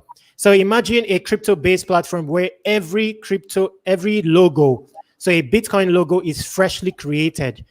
You don't resource existing material, even if you just know how to use Paint, even if you don't know how to use, Photoshop, you just do it in a simple way, but it's all fresh and it's you. And then content is dynamic instead of static, where you have to reference existing material continuously. Let's say you want to create a meme, for example. Typically, you resource an existing picture, then you put your own sentiments on it. We want to adjust that dynamics. I want to be able to quote Nappy Briggs, let's say I want to quote, I'm looking for a quote to use. I want to quote Nappy Briggs instead of quoting a Warren Buffett or something like that. But so those are the dynamics that we want to adjust. And that project is going to have a native cryptocurrency, which is called ULOGS, just to introduce the content called ULOGS into the world. When I started ULOGS, it blossomed. When I introduced it, the first contest I did to introduce it had 1,000 comments and 1,000 ULOG entries. In the first 6 months, there were 50,000 ULOGs and 179,000 comments and participation from 5,000 people. So and most of them, the inquiry is out of curiosity. Oh, what's a ULOG? Did you make an error? Did you intend to write blog or vlog? So before, if you type ULOGs on Google, you will not find any result. It will tell you, do you mean blog or do you mean vlog? But now if you type ULOGs in Google, you'll find results, and it's likely you will find something associated with what I intend to bring. So let's see, I bought Dogecoin of 1 million naira when it was 1 million naira, but sold it. Exactly, yes, that is true. I also had Dogecoin because Dogecoin didn't really have utility, and I did sell early on. The useless Nigerian government banned crypto. I just tired for that country. If you go on my YouTube channel, we discussed that. I was on Dinah's channel. We discussed this. But I saw something right now. Nigerians are trying to circumvent it. So they've created a stable cryptocurrency pegged to the Naira. So, and it has been hyped by a certain exchange called Binance. So they did it in a decentralized fashion. So that is out now. So for Nigerians, we have to, go past purchasing cryptocurrencies. All the tools are there. Africans, all the tools are there to be renowned in the space of cryptocurrency. If you mention cryptocurrency now, you only think Acoin when it comes to Africa. In the whole, amongst all those 6,000 cryptocurrencies, it's rare that you will see an African-based cryptocurrency in the space. You may see an innovation, that has listings of all the renowned cryptocurrencies, but rarely will you see the space is empty. And cryptocurrency is, Africans are supposed to dominate that space. I'm telling you the truth, African Americans, because it just models the African system. It's peer-to-peer. And Nappy Briggs, you will know that Africa is peer-to-peer. When you shake a brother's hand, there are many transactions you do peer-to-peer fashion. Nobody knows, somebody can give you his iPhone for 200 CDs.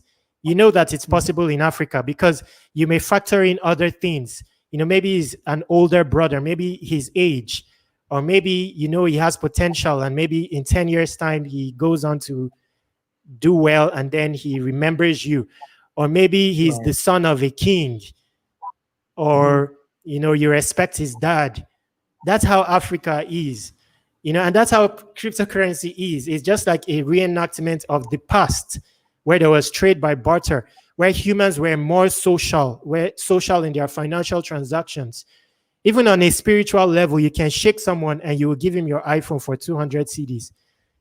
If you feel a certain vibe and, his persuasion capabilities are intact, he tells you that, oh boy, please listen to me. I'll do well in the near future, and you just feel the vibe. You can do so. So, and the tools, Africans are supposed to dominate this space, because how did I find cryptocurrency? I didn't know of the existence of cryptocurrency as a terminology or blockchain, but I was looking for a new internet. Like the brother said, that's how Nigeria is. PayPal, you want to use PayPal. Very generic tools, you don't have it. No, so you want to use PayPal, Nigeria is not on the list. You go on Amazon. Let's say you're looking for Amazon Turk or something. Nigeria is not on the list. Then you decide to enter the realm of innovation. You create a project. You want to upload it on Kickstarter. Nigeria is not eligible. You have to look for someone in USA that will get all the funds, and then base your trust on him that he will return the funds to you. There's no tool available. Then you know how this society is very tough. You may go into a boutique somewhere and they look at you from head to toe, look outside whether you parked a car. And if that is not the case, they may not tend to you well. Then now you turn to the internet and say, oh, let me look for a level playing field where at least, you know, I can meet random people and then blossom from there. And then everywhere you go, they shut you down.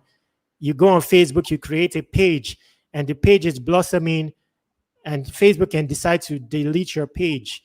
Maybe some people report your page and then Facebook deletes your page and don't give you a reason for why they did so. Then we all know how difficult it is to build a dream. Then you try again. You have to resuscitate hope again, because sometimes you lose out on hope. But then you see one new website and then you resuscitate hope again, only to experience a falter again. And it demeans your human. Your very human is pummeled. Very soon you shove your dreams under the bed. You know, so I was like that. I was looking for a new internet. An internet where your IP location is not a limitation.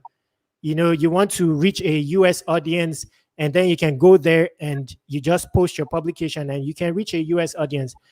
You know, instead of looking for someone in USA to post your publication from there, because you feel that VPNs are not working anymore. So you try that, you know, instead of all that. So I was looking for a new internet. I didn't know the term blockchain or cryptocurrency, but my behavior in terms of searching the internet has already shifted towards an unconventional pattern. So I used to experiment with search queries. You know, if you only knew the number of search queries that, you know, that I use just to find information. Then eventually I found a blockchain platform. I didn't even know it was associated with blockchain. But I just saw that when I posted, I could rank. My posts could trend. Then I found I started to ask questions. Is IP not a factor? Most of the people that were commenting were random people from across the globe. I had a Discord channel just based on my post alone. 5,000 members joined the Discord just based on because I have like 19,000 publications, 19,000, you know, and even with that, I cannot break the internet, but blockchain changed that. When I got on the Steam blockchain, so the first platform I found that I started, although that was not the first blockchain-based platform, but the simplified one, that was a social media type blockchain, was Steam. I found Steam and I started to see the possibilities. So the first year on Steam, I was earning Steam. I did not spend it. I did not spend the Steam because I just saw a new world. I saw, you know, blockchain in a very beautiful light and what it means to.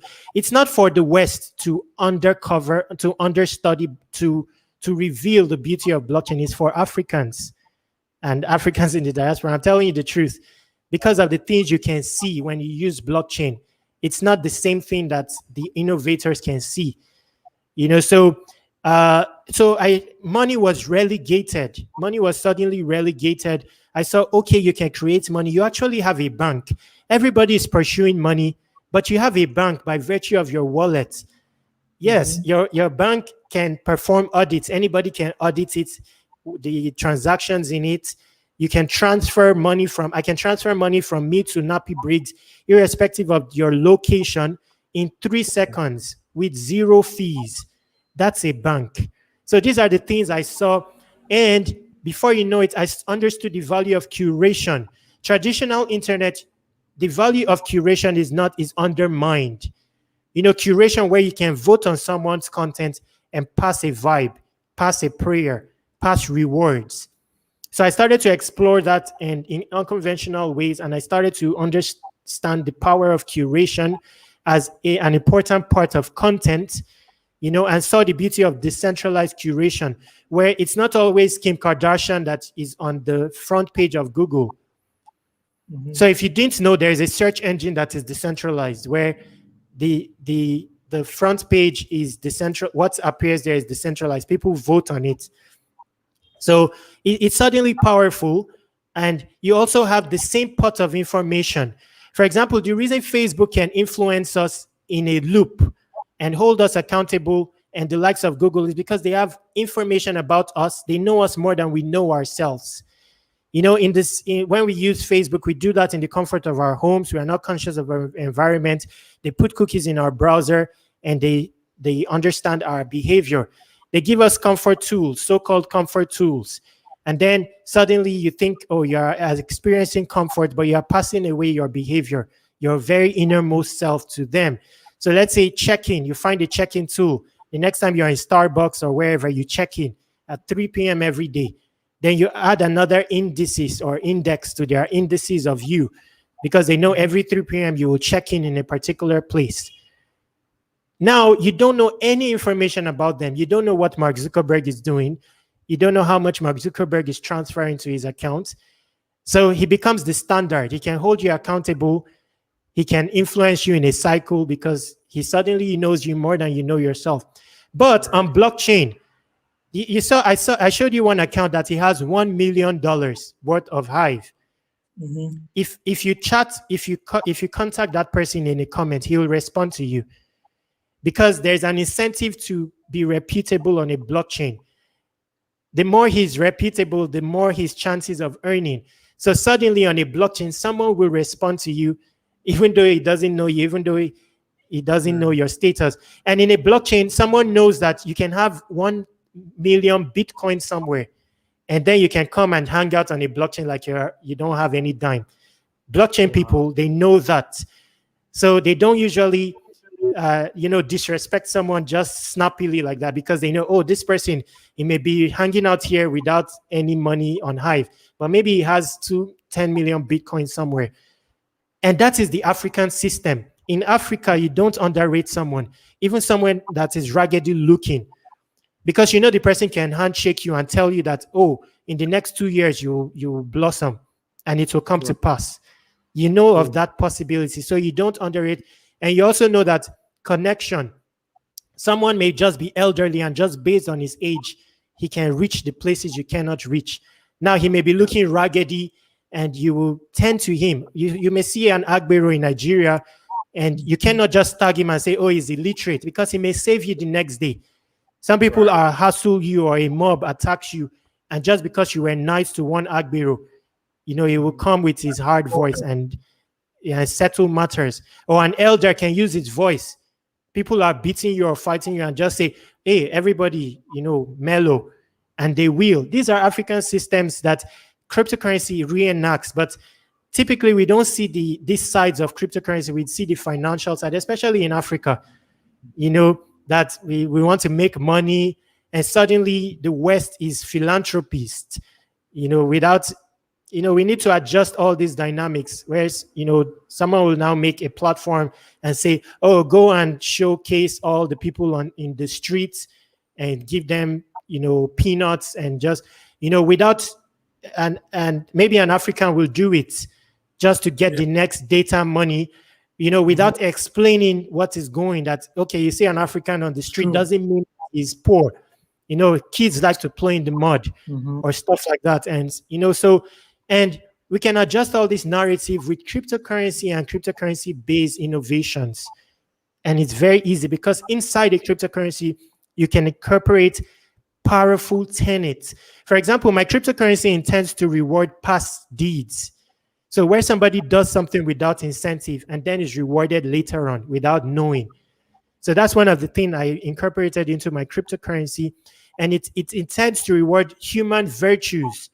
So where you forgive someone and you publicize it and you don't expect a reward, you're rewarded. Or self-sacrifice. Someone slaps you in Africa, that sometimes you turn your face because it may be a mopo muffed in civilian clothes. There are many scenarios. So let's say an happy break. Let's say you created a cryptocurrency. There are so many things you can put in your cryptocurrency that when people hold it, they want to associate it with it. They want to, and also the African to the world movement. You can use a cryptocurrency to introduce that. Because in eventuality, when you enlist your cryptocurrency, people will hold it.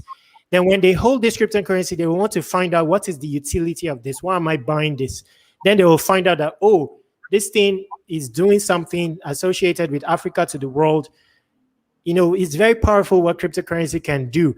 And especially where we create like an innovation like an app that it goes on to become mainstream, then people are just downloading it on App Store without knowing that it even has a cryptocurrency back end.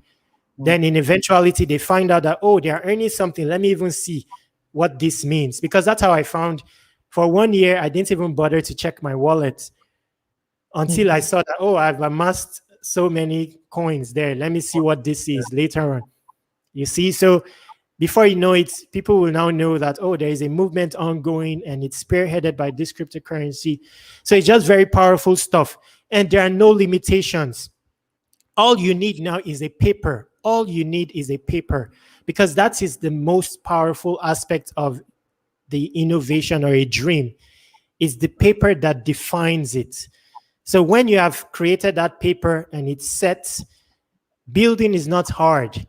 There are some blockchain-based platforms when you decide to build, you write a proposal. So there's something called a DAO. So some blockchains have a treasury fund that they fill with the cryptocurrency. So it's proposal-based. When you write a proposal and they accept your innovation as something that will favor the blockchain, they will all vote so that your proposal is funded. And if your quota is like, let's say $1,000 a day, every day you'll be getting $1,000 to build your project. Yes, and blockchain developers, they are incentivized to help you build your DApp. The reason is because a blockchain's value proposition is usually by how many applications it has. A cryptocurrency's value proposition is by how many utilities it has. So for some blockchains, they see the value, they want their blockchain to become mainstream. So if somebody creates a killer application and says, oh, I want to build this and it will bring your blockchain to the mainstream, people will contribute code, especially if you open source it. So the code is open source. People will contribute code even for free. I've experienced it where people, they just like what the project is about. And considering that it's open source, there are many contributors to the code. Before you know it, your project is already built. And very soon when I have a hub, I'll be proactive. So you want to create something that is associated with Africa and stuff like that, and it's a innovative and stuff like that. You know, I'll have a program, I'll have a team of everything ready to go. And they will also be backed with a currency. So it's not that they will be doing it entirely for free. You know, they will be incentivized to do it, because there's an entire industry that is untouched in the world of programming, and I experienced it when I was building my projects. And one of it, besides the programming language aspect, is a third-party enterprise that will analyze your algorithms and simplify it so that you know the probable cost. It doesn't exist. So for example, Nappy Bricks, you want to create your project, even if you have funding, you may not be able to create it. Your project may stall because let's say you don't know how to code, you contact a programmer, you don't know the complexity of the task, the task and how much you are supposed to pay. So maybe they charge you $100 per hour for something that is supposed to be, you know, a very simple task. Now, because you don't know, you pay your $100 per hour. So what we will do is we will break your algorithms into very smaller ones so that we can give you the probable cost, so that when you go to your developer, you already know that this is the estimated cost of a task. So then you will not have any issues negotiation wise. So that's what when I was looking at all the hassle that Africans experience, then I looked at a programming language and I immediately saw that the limitations of it is very Boolean based. The systems of innovation today is Boolean based. It's fit for bots. Humans are, you know, programmed in, kept in a premise of off and on. So when you look at Steam, for example, it's off and on, vote or unvote. So there's nothing much you can do. Someone bashes you, the next thing is to downvote the person. Someone does something you like, you upvote the person. But there are other reactions to stimuli that you can accomplish besides that. Now, the governance of the Steam blockchain and the Hive blockchain is also based on votes. But how much of the human essence can a vote capture? There are so many things you cannot express in the premise of a vote. Even your voting intention, your governance. Let's say you want to choose someone to become the custodian of the blockchain. You know, you may want to say some things, but you cannot capture it in a vote.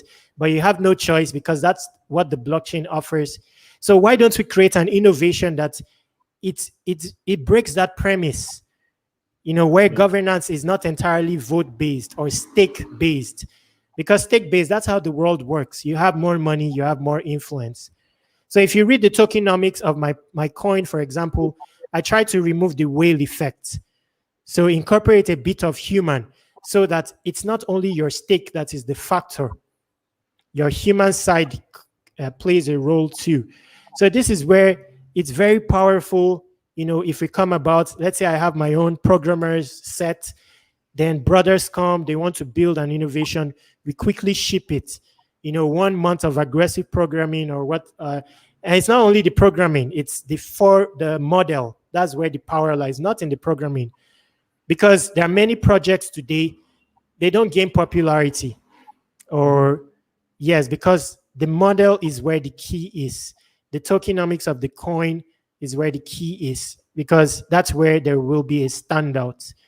You know, that's where your innovation will become indispensable, you know, that people will want to use it. So we'll sit down and, you know, create that well. So that's what I want to do.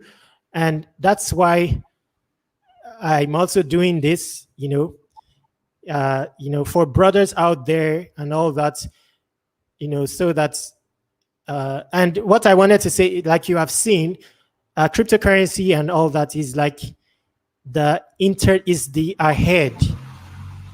So it's like the advancement of the internet. So there's something like they call it Web 3.0. It's an advancement of the internet. And I think that the internet cannot advance if it stays based on a content base of blog and vlogs.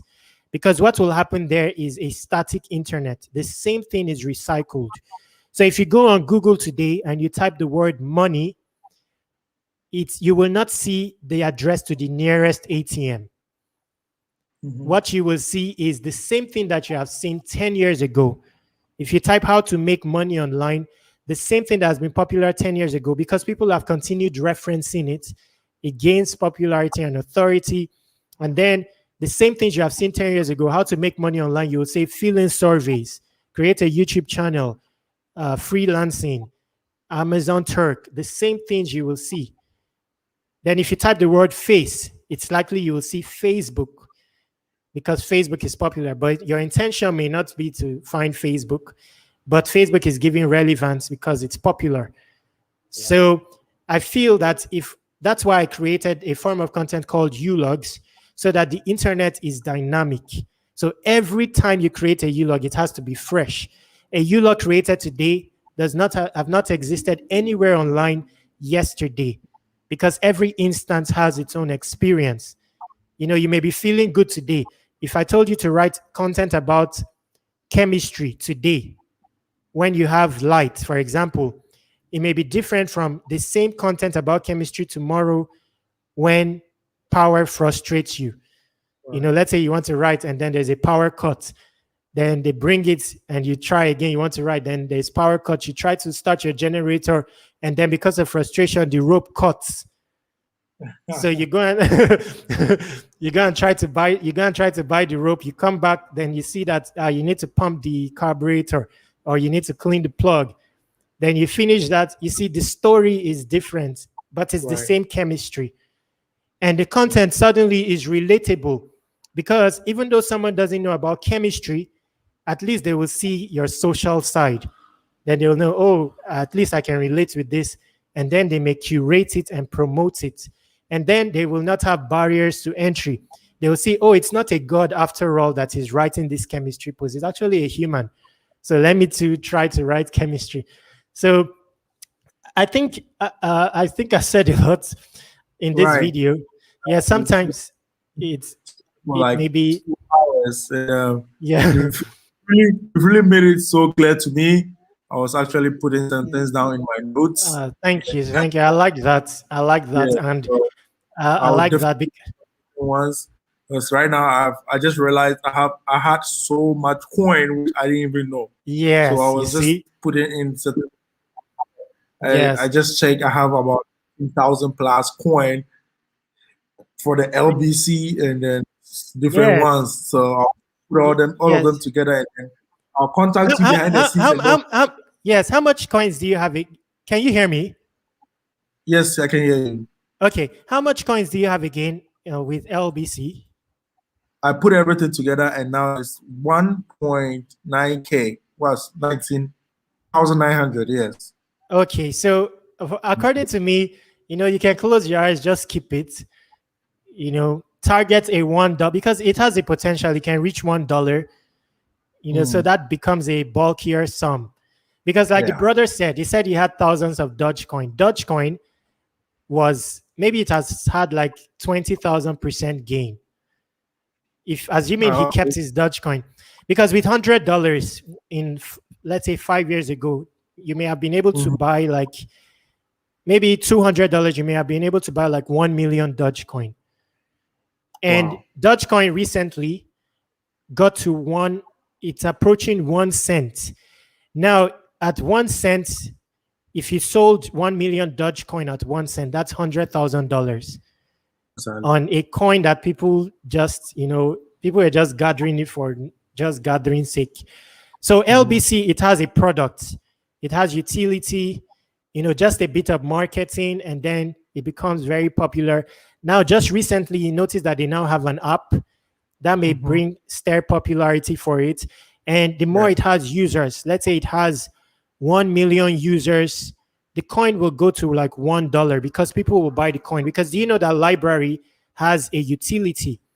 You can use your library without spending it, and you'll be getting more library.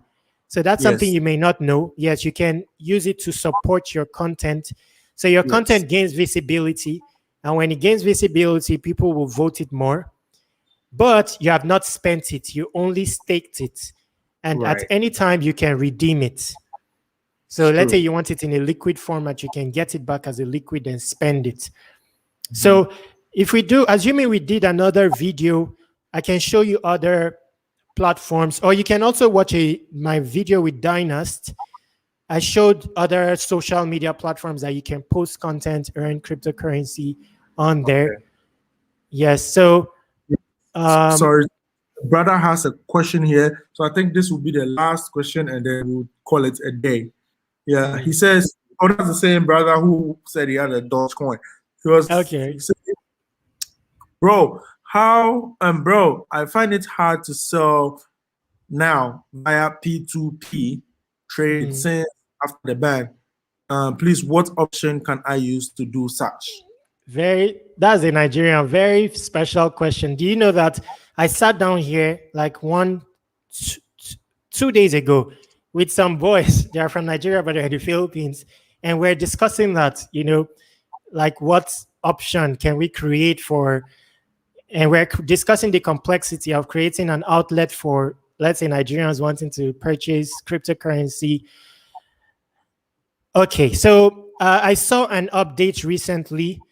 I don't know how. Let's see. It's something to think about because Binance recently delisted the NGN pair, and someone contacted me recently from Nigeria. He wanted to buy cryptocurrency, but he could not find a way of depositing on Binance. So I don't have all the data yet. I told him that he should try buying on MoonPay. I also gave him Changely. He should attempt to purchase with a card. Let's see if those outlets are still open. Because the other option is going to be a remittance option. Remittance, but there's a trust factor there. So there has to be like an escrow. But I will need to answer him my email. Maybe you can contact me because I don't have all the data yet. First off, I'll recommend that you try a card method. Let's see how that works. Because some cards are remittance based. So they are not entirely like financial bank system. So for example, in the Philippines, it's not like cryptocurrency is entirely welcomed, but there are some banks you can purchase cryptocurrency, but on a remittance level. So that's how they label it. So there's an app here called CoinsPH. The app is in the sector of remittance, basically. It's not, bank. So I need to do some research to find answers, but I also need data. So first of all, I'll need to get data from the guy. I'll ask him again, have you managed to buy cryptocurrency using a card? So there are many card options. You can try MoonPay. If you have Trust Wallet, I think you will have Trust Wallet. Trust Wallet is a decentralized exchange on your phone that you can download. It's called Trust Wallet. It's owned by Binance, but it's decentralized. You can use it to hold all your cryptocurrencies. It has a buy cryptocurrency option with a card. It uses MoonPay as a processor. You can try that and see if you can purchase using that. Then if you can't, we will now look for another option. I know that there are options. There are Nigerian-based options. I know that there's advancement there, because if you look on Twitter recently, like I mentioned earlier, they've created a peg to the Naira, but you need to verify, see how backed it is, because for a pegged cryptocurrency, it has to have backing, financial backing. So those are some things you want to verify so that you don't lose your funds. But I'm also going to ask, I have also a Nigerian audience that is large. I got it from all those Steam and stuff like that. So I'll ask them what the options that exist that is easier. Besides that, of course, is the peer-to-peer option, and that will involve remittance. So someone wants to sell, then they tell you to send Western Union, but there has to be trust there. So we can talk, me and the guy, we can talk, and we'll solve it. I like to solve situations. So typically, when there's a situation, I usually invite someone on a stream. Let's solve it as soon as today. So, in Nigeria, for example, it's always tomorrow go better, tomorrow go better. So that narrative, I want to adjust it. So let's come on a stream. Let's try, and I'll share my screen. Let's see what the answers are as soon as today. So I can also do that, or I can also do a video where I'm researching in a video. Then I'll give the video to the brother so he can watch it and see what the options are. Yes, so... But it's an entire niche. If somebody wants to undertake it, like in the diaspora, it's possible, because it's a very big need right now.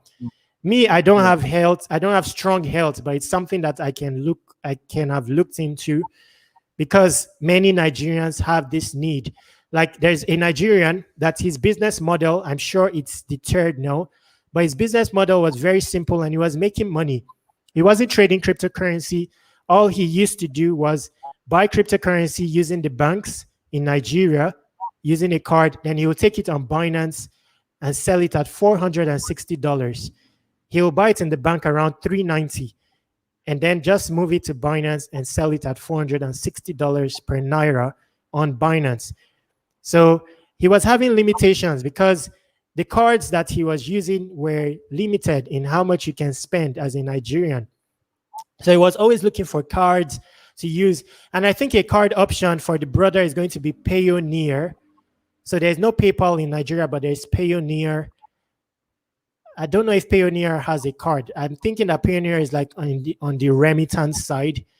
So maybe that may be an option. I don't know. I've not used it for long, but that's an option for Nigerians. So he was always having issues. So what he would do is he will have to pool people's cards together and give them dividends. So he was always looking for people's cards. Oh, let me use this thing, fill it with money, then give them something for using their card, something like that. So he always used to contact me because he trusted me. I have a history on Steam, and he knew. So he was always asking me, can I send money to you and then you purchase it? But when I checked, the gains will not be there, because the only gain was coming out from Nigeria. During the pandemic, there was just a huge disparity, Binance versus the banks in Nigeria. But if he had to send the money here, the difference was very small. So there would not have been gains. So there's a large market there. Diasporans can come in, very snappily. and solve the situation. You know, it may just take an escrow where they deposit funds to like a smart contract, and then it's only released where parameters are met.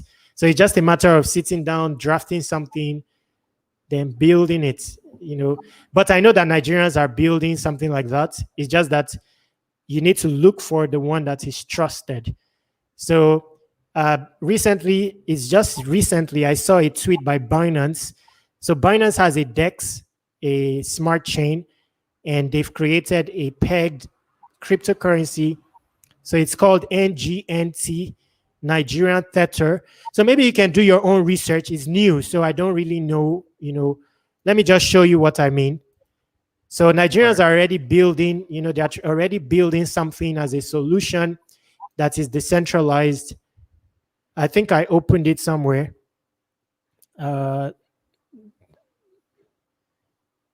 Just a moment. Let's see if I can find it. So that's like the USDT. They've created NGNT. Let's see. Let me just type Binance NGNT. Binance chain.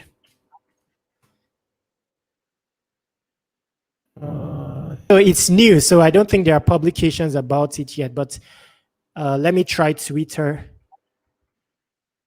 I think I followed it. I followed it recently on Twitter, but I don't know how to see my recent follows, but it's likely I'll find the tweet. Just a moment.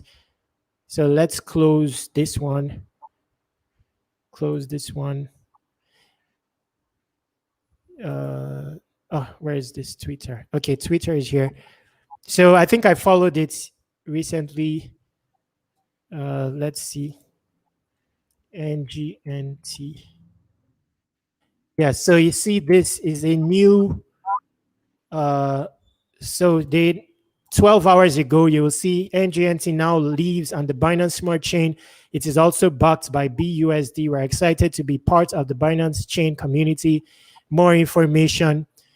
So the sites involved. So the beauty of Bitcoin and cryptocurrency is permissionless innovation. With NGN token, you have a digital Naira backed with stable digital assets like USDT and BUSD. So if you see the site is this one. So you just need to do your research. So it's likely that this will constitute an option. So I don't think they've built the actual, so it's open source. You can audit the code. You'll see that it's using smart contracts. So it's likely going to be like escrow based. So I think they are just starting out. So this is what I'm talking about, innovation. There is room. This project, I think they're just starting out. They've not built it yet.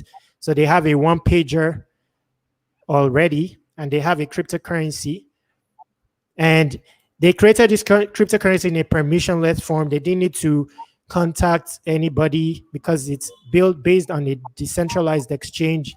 And the cryptocurrency will also be listed on that exchange, the Binance DEX.